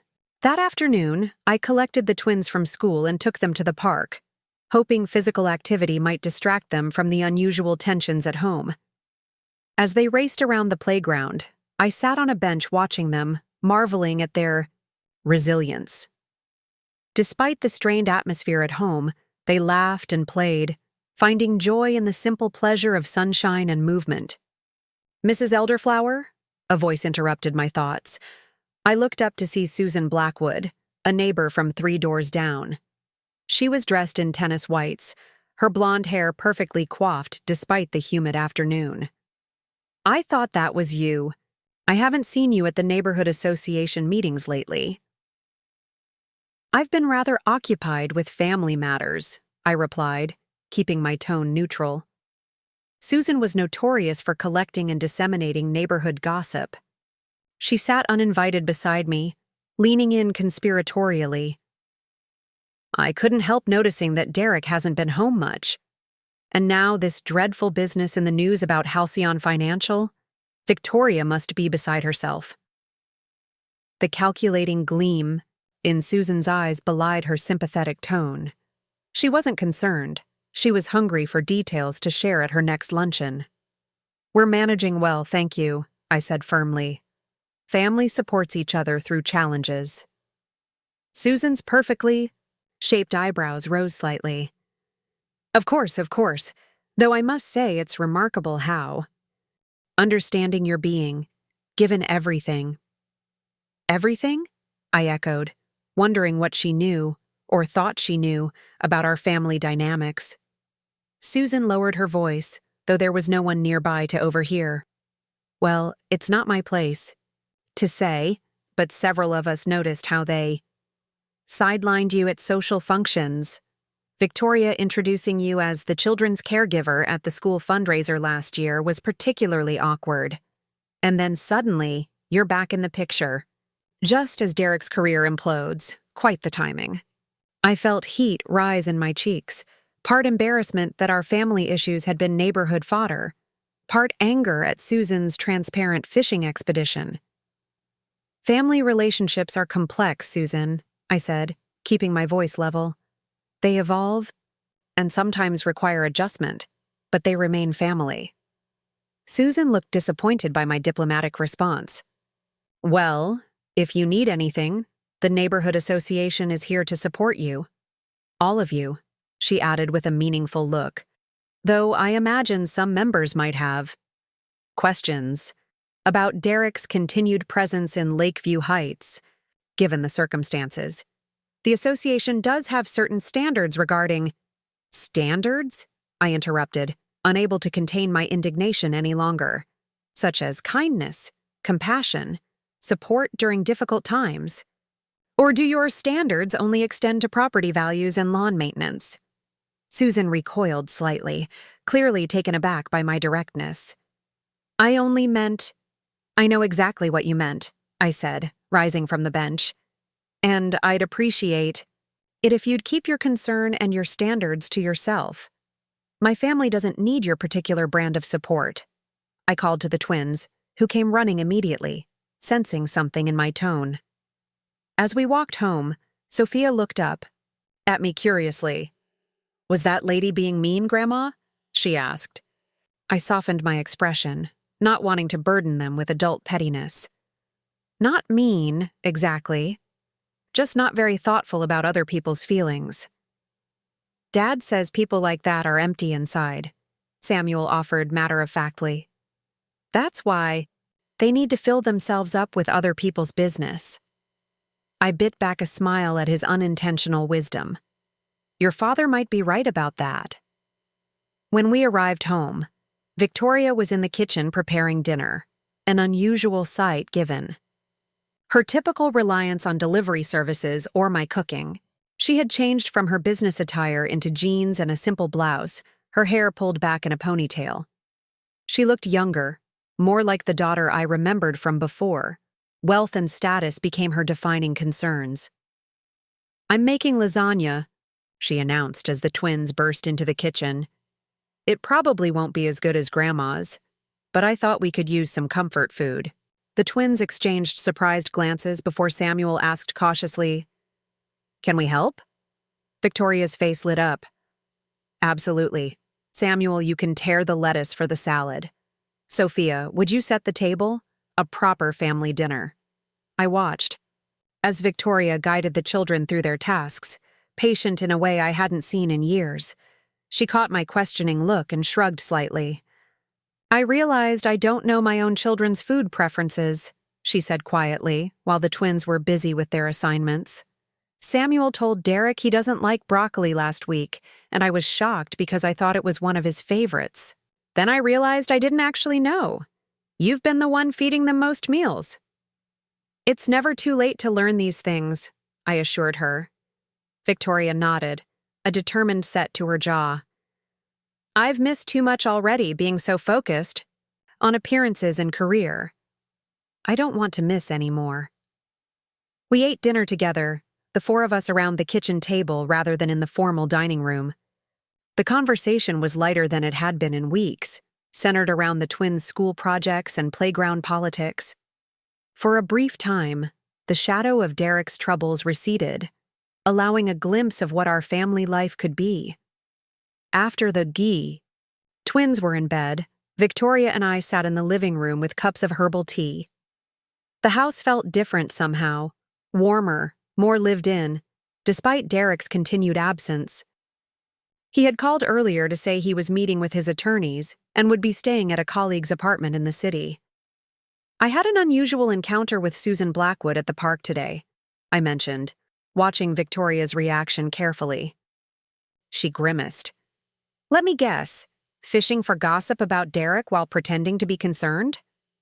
More or less, I confirmed. She also made some interesting comments about how I was introduced at various functions. Victoria had the grace to look embarrassed. The school fundraiser, she said, when I called you the children's caregiver. Among other occasions, apparently. Victoria set down her mug, meeting my eyes directly. I'm sorry, Mother. Truly. It was cruel and dismissive, and I have no excuse except my own insecurity. The straightforward apology, offered without qualification or defensiveness, took me by surprise. Insecurity? You always seemed so confident in your place in that world. Victoria gave a hollow laugh. That's the trick, isn't it? Looking confident when you're terrified of being exposed as a fraud. I was always waiting for Derek's friends to realize I wasn't born into their world, that I'd clawed my way in from the outside. So you distanced yourself from me, I said, understanding dawning, from anything that might remind them, or yourself, of where you came from. It sounds terrible when you say it out loud, Victoria admitted. But yes, I kept pushing down, my background, my childhood, trying to become this perfect Lakeview Heights wife and mother. And the more I pushed it down, the more I resented any reminder of it. Including me, I concluded. Victoria nodded, eyes brimming with tears. Especially you, because you knew the real me, the scholarship girl with hand-me-down clothes and a waitress mother. The version of myself I was trying so desperately to escape. Her words stung, but I recognized the courage it took to speak them aloud. And now? I asked. With Derek's situation changing everything? Victoria wiped her eyes with the back of her hand. Now I realize how hollow it all was. The striving for status, the constant performance. Derek's colleagues, the people we've spent years trying to impress, they've vanished at the first sign of trouble. Not a single call of support, just whispers and distance. And what about me? I asked, the question that had lingered unspoken between us. Am I just the convenient safety net now that the high wire has snapped? Victoria flinched at the directness of my question. I deserve that, she acknowledged. But no, it's not like that. At least I don't want it to be. When everything started falling apart with Derek, I found myself thinking of you first. Not because of the house or the money, but because you're my mother. The one person who's always loved me without conditions. Despite plenty of provocation not to, I added, allowing a small smile to soften the words. Victoria managed a watery laugh. More than plenty. She hesitated, then asked in a small voice, Can we start again somehow? Find a way to be family? Without all the baggage we've accumulated? I'm not sure we can erase the baggage, I said honestly. But we can learn to carry it differently, with more understanding of how it shaped us both. Victoria nodded slowly. I'd like that. The moment was interrupted by the sound of the front door opening. We both turned to see Derek standing in the entryway, his expression grim. He looked exhausted, his normally immaculate appearance rumpled, as if he'd been wearing the same clothes for days. I need to speak with both of you, he said without preamble. It's important. Victoria straightened, tension immediately returning to her body. What's happened? Derek moved into the living room but remained standing, like a man preparing to deliver a formal address. I've been officially served with notice that I'm under investigation for securities fraud, failure to disclose material information, and potentially obstruction of justice. Victoria gasped softly. Obstruction? That wasn't mentioned before. It's related to emails I deleted when the initial inquiry began, Derek admitted, not meeting her eyes. It was stupid, panicked. My attorney says it makes everything exponentially worse. What does this mean, practically speaking? I asked, cutting to the heart of the matter. Derek ran a hand through his disheveled hair. It means the likelihood of criminal charges has increased significantly. It means any assets in my name will likely be frozen pending resolution of the case. It means... He paused, swallowing hard. It means I need to ask a tremendous favor, Beatrix. One I have no right to request, but must for Victoria and the children's sake. I raised an eyebrow, waiting for him to continue. My attorney believes I should separate my financial entanglements from Victoria's completely, Derek explained. To protect her and the twins from potential fallout. That includes housing. He's advised me to formally establish that I have no claim or interest in this property, that my residence here has been purely at your discretion as the legal owner. And you need my cooperation for this, I surmised. Derek nodded. A signed affidavit confirming I've never had any ownership interest in the house, that I've resided here as your guest with no financial contribution toward property costs. It would help create a firewall between my legal troubles and Victoria's financial security. I considered his request carefully. This would essentially formalize what I've been saying all along, that this house is mine, and you and Victoria have been living here by my permission, not by right. A flush crept up Derek's neck. Yes, he admitted. It would concede every point you've made from the beginning. The irony wasn't lost on me. After years of being dismissed and marginalized, my clear ownership of the house had suddenly become their most valuable asset, a shield against financial ruin. And how would this affect your living arrangements? I asked. Derek glanced at Victoria before answering. My attorney advises that I should establish a separate residence immediately to strengthen the separation of our financial affairs. You're leaving? Victoria asked, her voice small despite her earlier issues with him. Derek's expression softened slightly. Temporarily, until this is resolved one way or another. It's the best way to protect you and the children. I watched the interplay between them, noting the complex emotions crossing Victoria's face. Concern, relief, worry, and something else I couldn't quite identify. Despite the troubles in their marriage, despite Derek's role in trying to remove me from the house, they remained bound by shared history and children. Their relationship was theirs to navigate, regardless of my feelings about Derek. I'll sign whatever documents your attorney prepares, I told Derek. On one condition. He looked at me warily. What condition? That you understand this isn't about leverage or revenge, I said firmly. It's about protecting Victoria and the twins, which has always been my priority, even when it wasn't yours. Derek flinched at the implicit criticism, but nodded stiffly. I understand. And thank you. After Derek retreated upstairs to pack an overnight bag, Victoria turned to me, her expression troubled. This feels surreal. Everything changing so quickly. Life often does that, I observed. Appearances of stability can vanish in an instant. Like our perfect Lakeview Heights life, Victoria said with a bitter smile. All surface, no substance. Not. All of it, I countered gently. The twins are real. Your intelligence and capability are real. Even good memories with Derek, before things went wrong. Those are real too. Victoria seemed to consider this, gazing thoughtfully toward the stairs where Derek had disappeared. I don't know what I feel about him anymore, she admitted. Anger, certainly. Disappointment.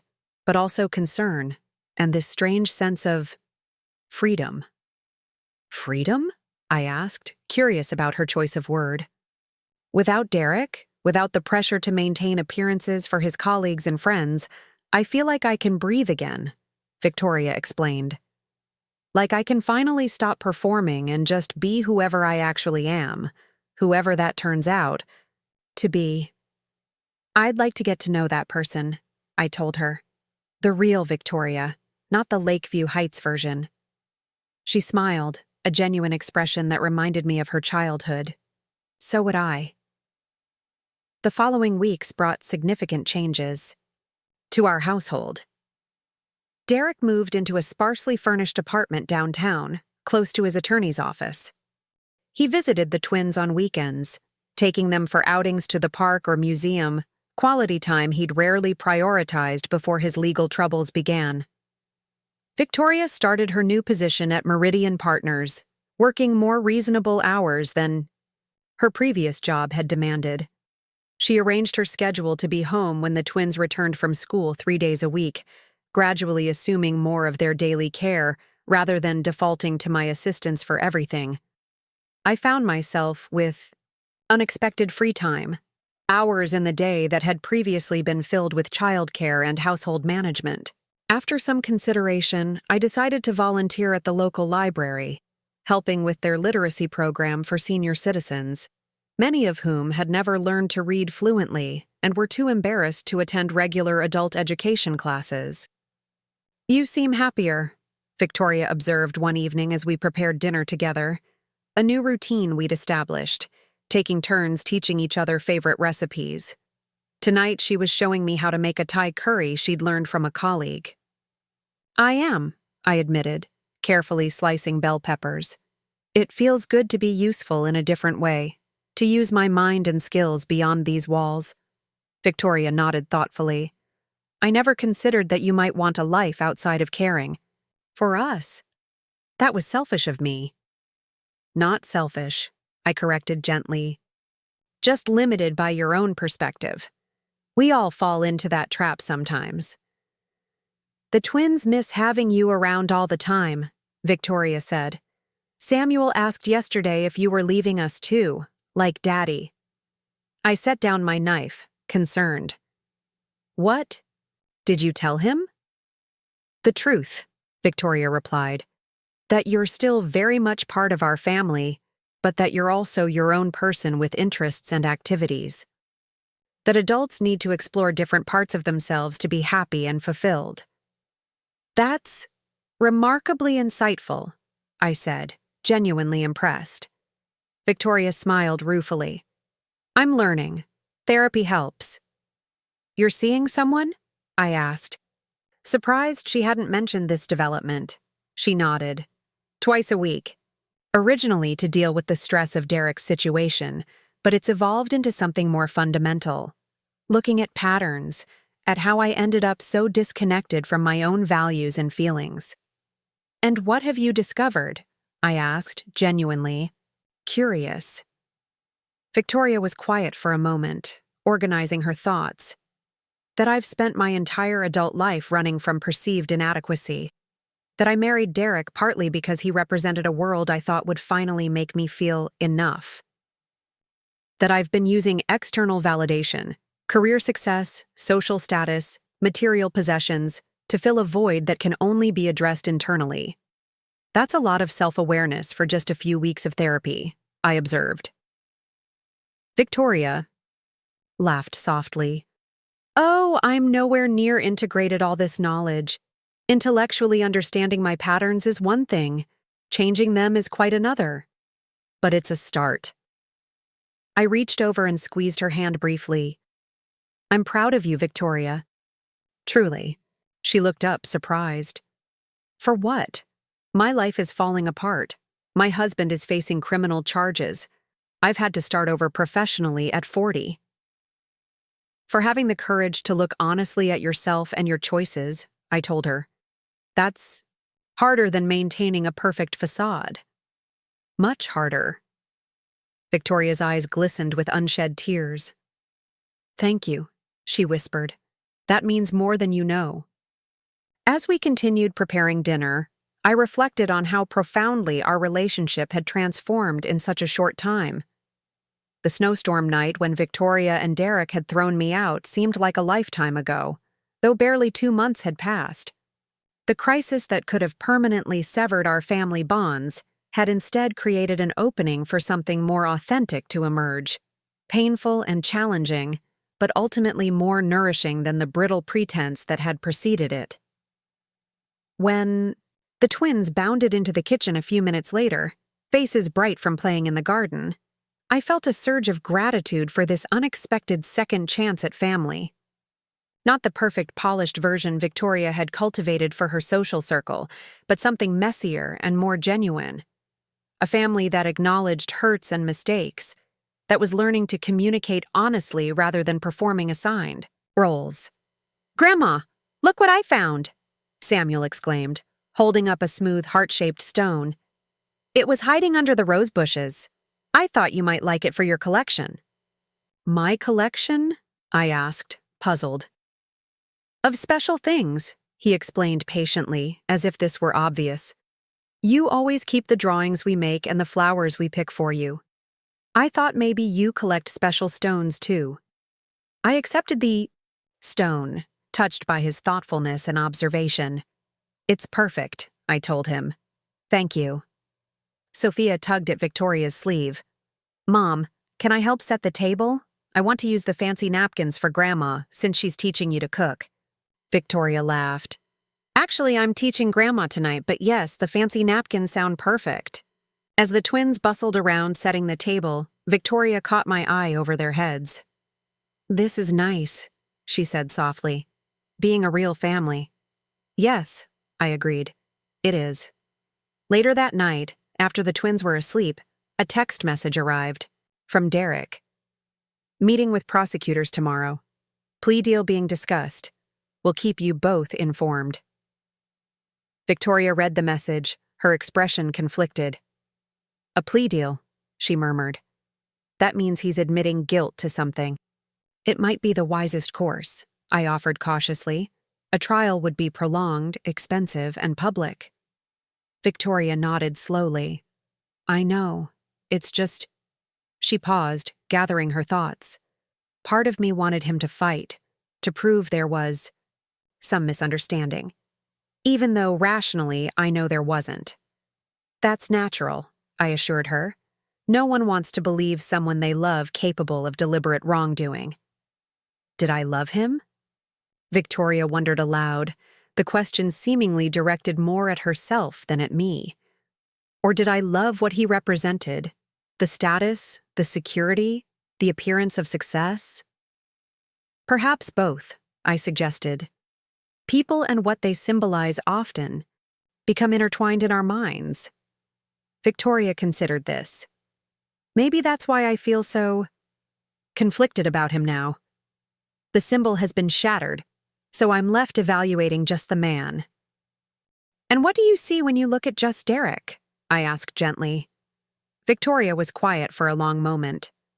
"Someone talented but deeply insecure, charming but ultimately hollow, capable of affection but not true intimacy." She sighed. "Not unlike myself, in many ways. Perhaps that's what drew us together, mutual recognition of similar wounds, similar masks." Her level of insight surprised me. "You've been doing some serious reflection." "Necessity," she said with a wry smile. "When your life collapses, you either examine the rubble or get buried under it." The next morning brought another text from Derek. "Meeting complete. Accepting plea deal. Reduced charges. No jail time. Substantial fines. Professional sanctions. Details to follow." Victoria visibly sagged with relief when she read it. "No jail time," she murmured. "Thank God." I understood her relief was primarily for the twins' sake. Whatever her feelings about Derek personally, she hadn't wanted her children to experience the trauma of having their father incarcerated. "That's the best outcome we could have hoped for under the circumstances," I acknowledged. Victoria nodded, then gave me a searching look. "Are you disappointed?" "Disappointed?" I echoed, confused by the question. "That he's not facing more severe consequences," she clarified. "After how he treated you, after he supported throwing you out of your own home." I considered her question carefully. "I don't wish suffering on Derek," I said finally. "His actions toward me were hurtful. Yes, but they came from insecurity and misplaced priorities, not malice. The same patterns that led to his professional downfall. He's paying a steep price already: loss of career, reputation, marriage, daily life with his children. I take no pleasure in that." Victoria studied my face, as if searching for signs of insincerity. Finding none, she shook her head slightly. "You're a better person than I am. I'm not sure I could be so generous toward someone who had treated me as Derek treated you." "It's not about being better," I corrected gently. It's about recognizing that holding on to resentment hurts me more than it hurts him. That forgiveness isn't about excusing behavior, but about freeing myself from its continued power over my emotions. "When did you get so wise?" Victoria asked, a hint of a smile playing around her lips. I laughed softly. "Around the same time I got kicked out into a snowstorm and decided I was done being a doormat. Wisdom and self-respect often arrive together, it seems." Victoria's smile faded into seriousness. "I am sorry, Mother. For that night, and for all the nights before it, when I failed to see your worth, your dignity, your right to be treated with basic respect." "I know," I said simply, "and I forgive you. Not because you deserve it or don't deserve it, but because that's what family does. We see each other's flaws and failures, and we love anyway. Not blindly or without boundaries, but persistently, even through hurt." Victoria's eyes filled with tears. "I hope I can teach the twins what you're teaching me. About forgiveness, about authentic family, about valuing people beyond what they provide." "You will," I assured her, "by example, which is the only way children truly learn." As Victoria left for work and I prepared for my volunteer shift, at the library, I felt a sense of peace that had eluded me for years. The house around me, once a symbol of my generosity, and later a battleground for control, had transformed yet again. Now it was simply home, a place where authentic relationships were gradually replacing performance and pretense, where mistakes were acknowledged rather than concealed beneath a veneer of perfection, where forgiveness was offered not once but daily, in small moments of patience and understanding. The path forward wouldn't be easy. Derek's legal troubles would continue to cast shadows. Victoria's journey of self-discovery would inevitably include setbacks and resistance to change.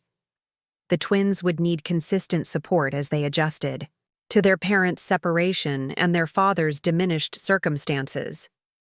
But for the first time in decades, I felt hopeful about our family's future. Not because our problems were solved, but because we were finally facing them together, with honesty and growing wisdom. The snowstorm that had nearly destroyed us had instead cleared away pretense and performance, revealing the possibility of something more genuine beneath. As I stood in the doorway, looking back at the home I had reclaimed in more ways than one, I understood that true ownership wasn't about legal deeds or financial contributions. It was about creating a space where everyone could be authentically themselves, flawed, growing, sometimes stumbling, but always valued for more than their utility or performance. That was the home I had always wanted to provide for Victoria. And now, through the most unexpected and painful of circumstances, it was finally becoming reality. 6 months passed, bringing autumn's crisp air and changing leaves to Lakeview Heights. The neighborhood had settled into its familiar rhythms after the summer chaos. Children returning to school, garden parties winding down, holiday preparations beginning to appear in shop windows downtown. On the surface, life had regained a semblance of normalcy. But within our household, nothing remained as it once was. The changes, though less dramatic than the snowstorm confrontation, ran deeper and proved more lasting. Derek's plea deal had been finalized in late summer. He admitted to negligent oversight and received a substantial fine, 5 years professional probation, and a permanent bar from serving as an officer in any publicly traded company. The financial penalties had wiped out his personal savings, but he'd avoided incarceration, the outcome we'd all hoped for, particularly for the twins' sake. He had found work at a small private firm owned by a former college classmate, earning a fraction of his previous salary, but grateful for the opportunity to rebuild his career from the ashes. Every weekend, he took the twins for overnight visits at his modest apartment, cooking them dinner and helping with homework, activities he'd previously considered beneath his station when household staff, meaning me, could handle them. Victoria had flourished at Meridian Partners, her practical intelligence and work ethic earning her respect that had nothing to do with social connections or her husband's position. She joined a women's leadership network and mentored younger employees, finding fulfillment in supporting others rather than chasing status symbols. Most significantly, she had filed for divorce. The decision came not from anger or vindictiveness, but from the clear-eyed realization that their marriage had been built on mutual performance rather than genuine connection. "We were never truly partners," she explained to me one evening after sharing her decision. "We were co-investors in a lifestyle, co-curators of an image. Now that the image has shattered, there's not enough substance beneath to rebuild around." Derek had accepted the divorce with similar clarity. Their interactions remained amicable, focused on the twins' well-being rather than recriminations about the past. In some ways, they communicated more honestly as co-parents than they ever had as spouses. As for me, I had expanded my volunteer work at the library into a part-time paid position coordinating their senior literacy program. At 68, I discovered a passion and talent for teaching that I'd never had the opportunity to explore during my years of service work.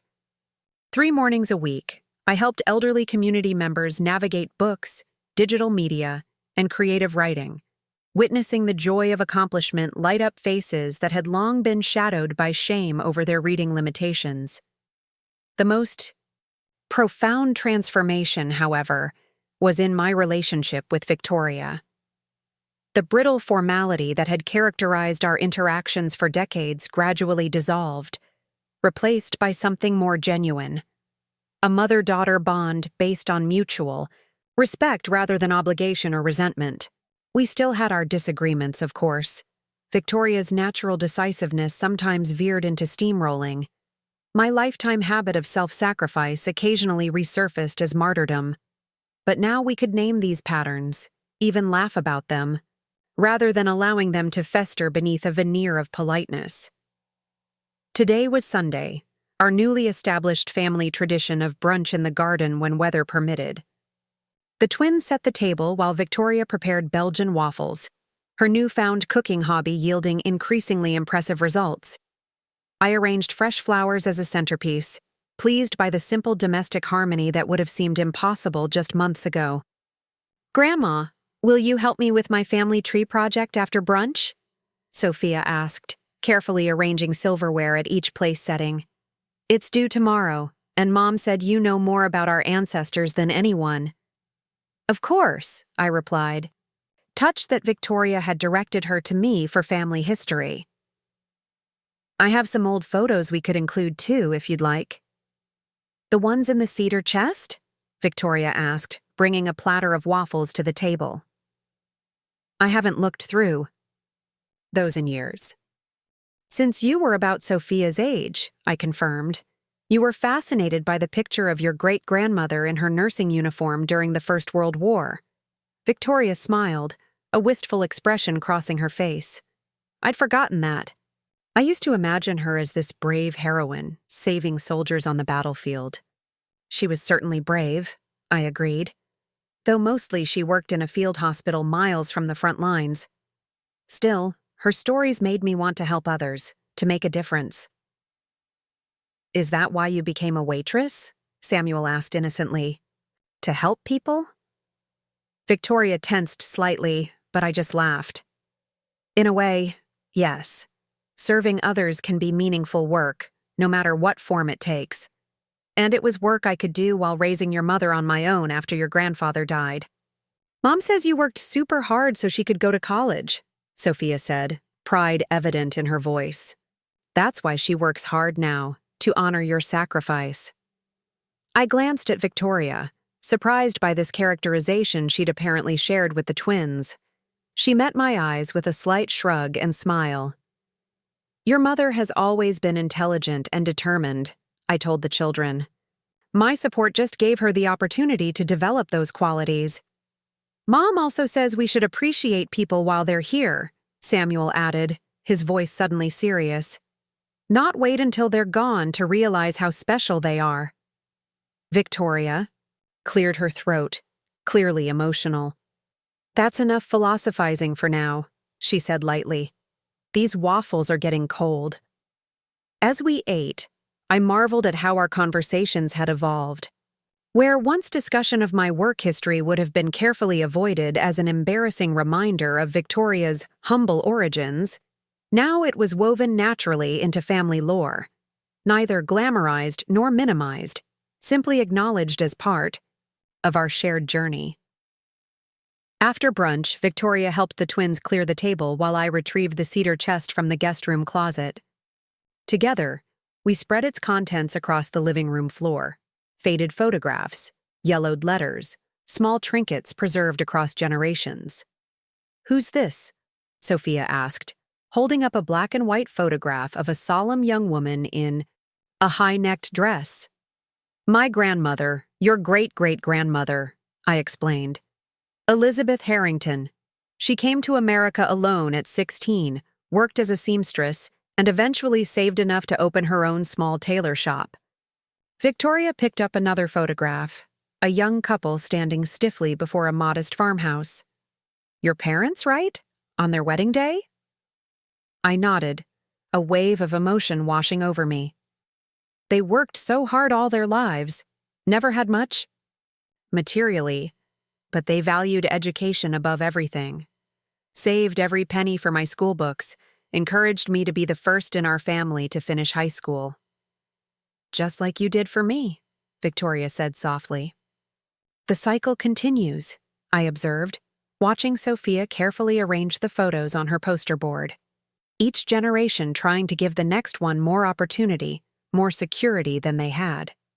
"I think we sometimes lose sight of what more truly means," Victoria mused. "It isn't always about bigger houses or prestigious careers. Sometimes it's about more freedom to choose, more authentic relationships, more meaningful connection." I studied my daughter's face, struck by the wisdom she'd gained through our family's upheaval. "You've come to some important realizations these past months." Victoria smiled ruefully. "Expensive lessons, but valuable ones. I don't regret the journey, despite its painful parts." As we continued sorting through family artifacts, the doorbell rang. Victoria went to answer it, returning with an unexpected visitor, Eleanor Winters, Meredith's niece and my attorney during the property dispute.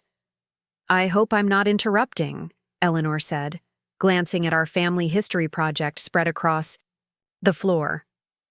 "I was in the neighborhood and thought I'd drop off these documents personally rather than mailing them." She handed me a thick envelope. "The trust restructuring is complete. Everything is arranged exactly as you requested." "Thank you, Eleanor," I said warmly. "Would you like to join us for coffee? I've just made a fresh pot." Eleanor checked her watch. "I have a few minutes. Coffee sounds lovely." While Victoria took the twins upstairs to find additional materials for the school project, Eleanor and I moved to the kitchen. "I must say, this is quite a different atmosphere from when we last worked together," Eleanor observed, accepting the cup I offered. The tension in this house back then was palpable. "Many things have changed," I acknowledged. "All for the better, ultimately, though the path wasn't easy." Eleanor nodded thoughtfully. "Meredith would be pleased. She always spoke highly of you, you know. Said you had a dignity that transcended circumstances." The mention of my benefactor brought a familiar warmth to my heart. I think of her often. Her generosity changed my life in ways she couldn't have imagined. "And now you're extending that generosity to the next generation," Eleanor said, gesturing toward the envelope she'd delivered, though with more wisdom than simply handing over assets without consideration. The restructured trust had been my solution to the question of inheritance. Rather than leaving everything directly to Victoria, I had worked with Eleanor to create a more nuanced arrangement. Victoria would inherit the house upon my death, but with a provision requiring her to maintain a college fund for the twins. The financial assets would be divided, half to Victoria outright, half to a trust for the twins accessible when they turned 25, with provisions for educational expenses before then. "I've learned that inheritance without guidance can become a burden rather than a blessing," I said. "Meredith gave me both the means and the wisdom to use it well. I hope to do the same for my family." Eleanor smiled. Based on what I've observed today, I'd say you're already succeeding. After Eleanor departed, I found Victoria in my bedroom, looking through an old photo album I kept on my bookshelf. I don't remember ever seeing this one before, she said, not looking up as I entered. It contains memories I kept private, I explained, sitting beside her on the bed. Things that felt too personal to share when our relationship was different. Victoria turned a page, revealing a photograph of herself as a newborn, cradled, in my arms. My exhausted face nonetheless radiated joy, my gaze fixed on her tiny features with naked adoration. You looked at me like I was a miracle, she said softly. You were, I replied simply. You are. Victoria's finger traced the outline of our figures in the photograph. I don't think I ever truly understood what becoming a mother meant to you. How completely it transformed your life, your identity, your priorities. How could you have understood? I asked gently. We don't fully comprehend our parents' experience until we've walked similar paths ourselves. And even then, each journey is unique. I treated your sacrifices as an obligation rather than a choice made from love, Victoria said, regret coloring her words. I resented debts I was never actually expected to repay. And I perhaps relied too heavily on those sacrifices to define my worth, I admitted, making them larger and more visible than necessary, creating a burden of gratitude no child should carry. Victoria closed the album, turning to face me directly. Do you think we can truly start fresh? Or will these old patterns always haunt us? I considered her question carefully. I don't believe we ever completely escape our patterns. They're etched too deeply into who we are, but we can become aware of them, catch ourselves when they emerge, choose different responses. That awareness itself is transformative. I want the twins to have a different experience, Victoria said. To feel valued for who they are, not what they achieve or provide. To understand that family love doesn't come with conditions or expectations. That's already happening, I assured her. I see it in how you interact with them now, present, attentive, accepting. They know they're loved for themselves, not as extensions of your identity or status. Victoria smiled, though tears glistened in her eyes. I had a good teacher when I finally became willing to learn. That evening, after the twins were in bed, Victoria and I sat in the garden, enjoying the last warm evening before autumn's chill set in permanently. The stars emerged above us, bright against the darkening sky, as we sipped herbal tea and contemplated the months of transformation behind us. I received an offer on the Aspen condo today, Victoria mentioned casually. Full asking price. The vacation property had been listed for sale as part of Victoria and Derek's divorce settlement, a symbol of their former lifestyle that neither could afford to maintain nor wish to be reminded of. That's excellent news, I said. Will you put the proceeds toward the twins' education fund? Victoria nodded. Most of it, though I'm also considering something else. She hesitated, seeming uncharacteristically uncertain. What would you think about using part of it to renovate the guest house on the property? Turn it into a proper small home? For what purpose? I asked, curious about this unexpected suggestion. For you, Victoria replied. Not because I want you out of the main house, she added quickly, but because I've realized how little privacy and independence you've had all these years. How your entire life has been oriented around our needs rather than your own. I was momentarily speechless, touched by both the offer and the thoughtfulness behind it. You want me to have my own space, I said finally, while still remaining close. Exactly, Victoria confirmed.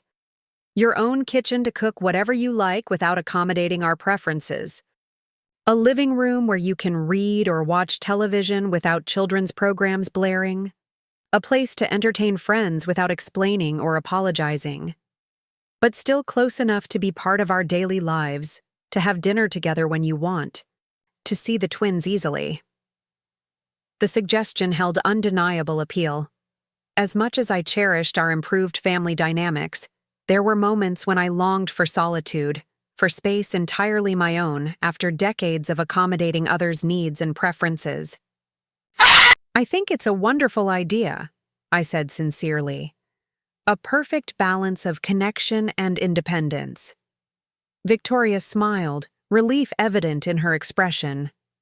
"I was afraid you might see it as another attempt to push you aside." 6 months ago, I might have, I acknowledged. But we've come too far for those old suspicions. I know your heart now, Victoria. I trust your intentions. "That means everything to me," she said softly. We sat in comfortable silence for a while, watching fireflies illuminate the garden with their intermittent glow. The sense of peace that had gradually replaced tension in our home felt almost tangible in the evening air, not the forced harmony of overlooked grievances, but the genuine tranquility of relationships built on honesty and mutual respect. "I've been thinking about that night," Victoria said eventually, "when we asked you to leave during the snowstorm. How different everything might be if you had simply complied, gone quietly to that senior apartment, maintained the status quo to keep the peace." "I've thought about that too," I admitted. "For so many years, that's exactly what I would have done. Sacrificed my dignity, my rightful place, to avoid conflict and maintain my relationship with you and the twins, however flawed it might be." "What changed?" Victoria asked. "Why was that night different?" I considered the question carefully, wanting to articulate the subtle but profound shift that had occurred within me. I think I finally recognized that by accepting disrespect, I wasn't preserving our relationship. I was enabling its destruction. That true connection couldn't exist where dignity was denied. That sometimes love requires standing firm rather than bending endlessly. Victoria nodded slowly. "By refusing to leave your home, you actually saved our family. The real version, not the hollow performance we'd been maintaining." "We saved it together," I corrected gently. "My standing firm was just the beginning. Your willingness to examine yourself, to grow through crisis rather than simply survive it, that's what transformed conflict into healing." Victoria reached across the space between our chairs and took my hand. "I'm prouder to be your daughter now than I ever was ashamed of your background. I want you to know that." Her words touched a place in my heart that had carried hidden bruises for decades. The awareness that my work, my circumstances, my lack of polish had been sources of embarrassment for my only child. To hear her not just accept but value our history felt like the closing of a long open wound.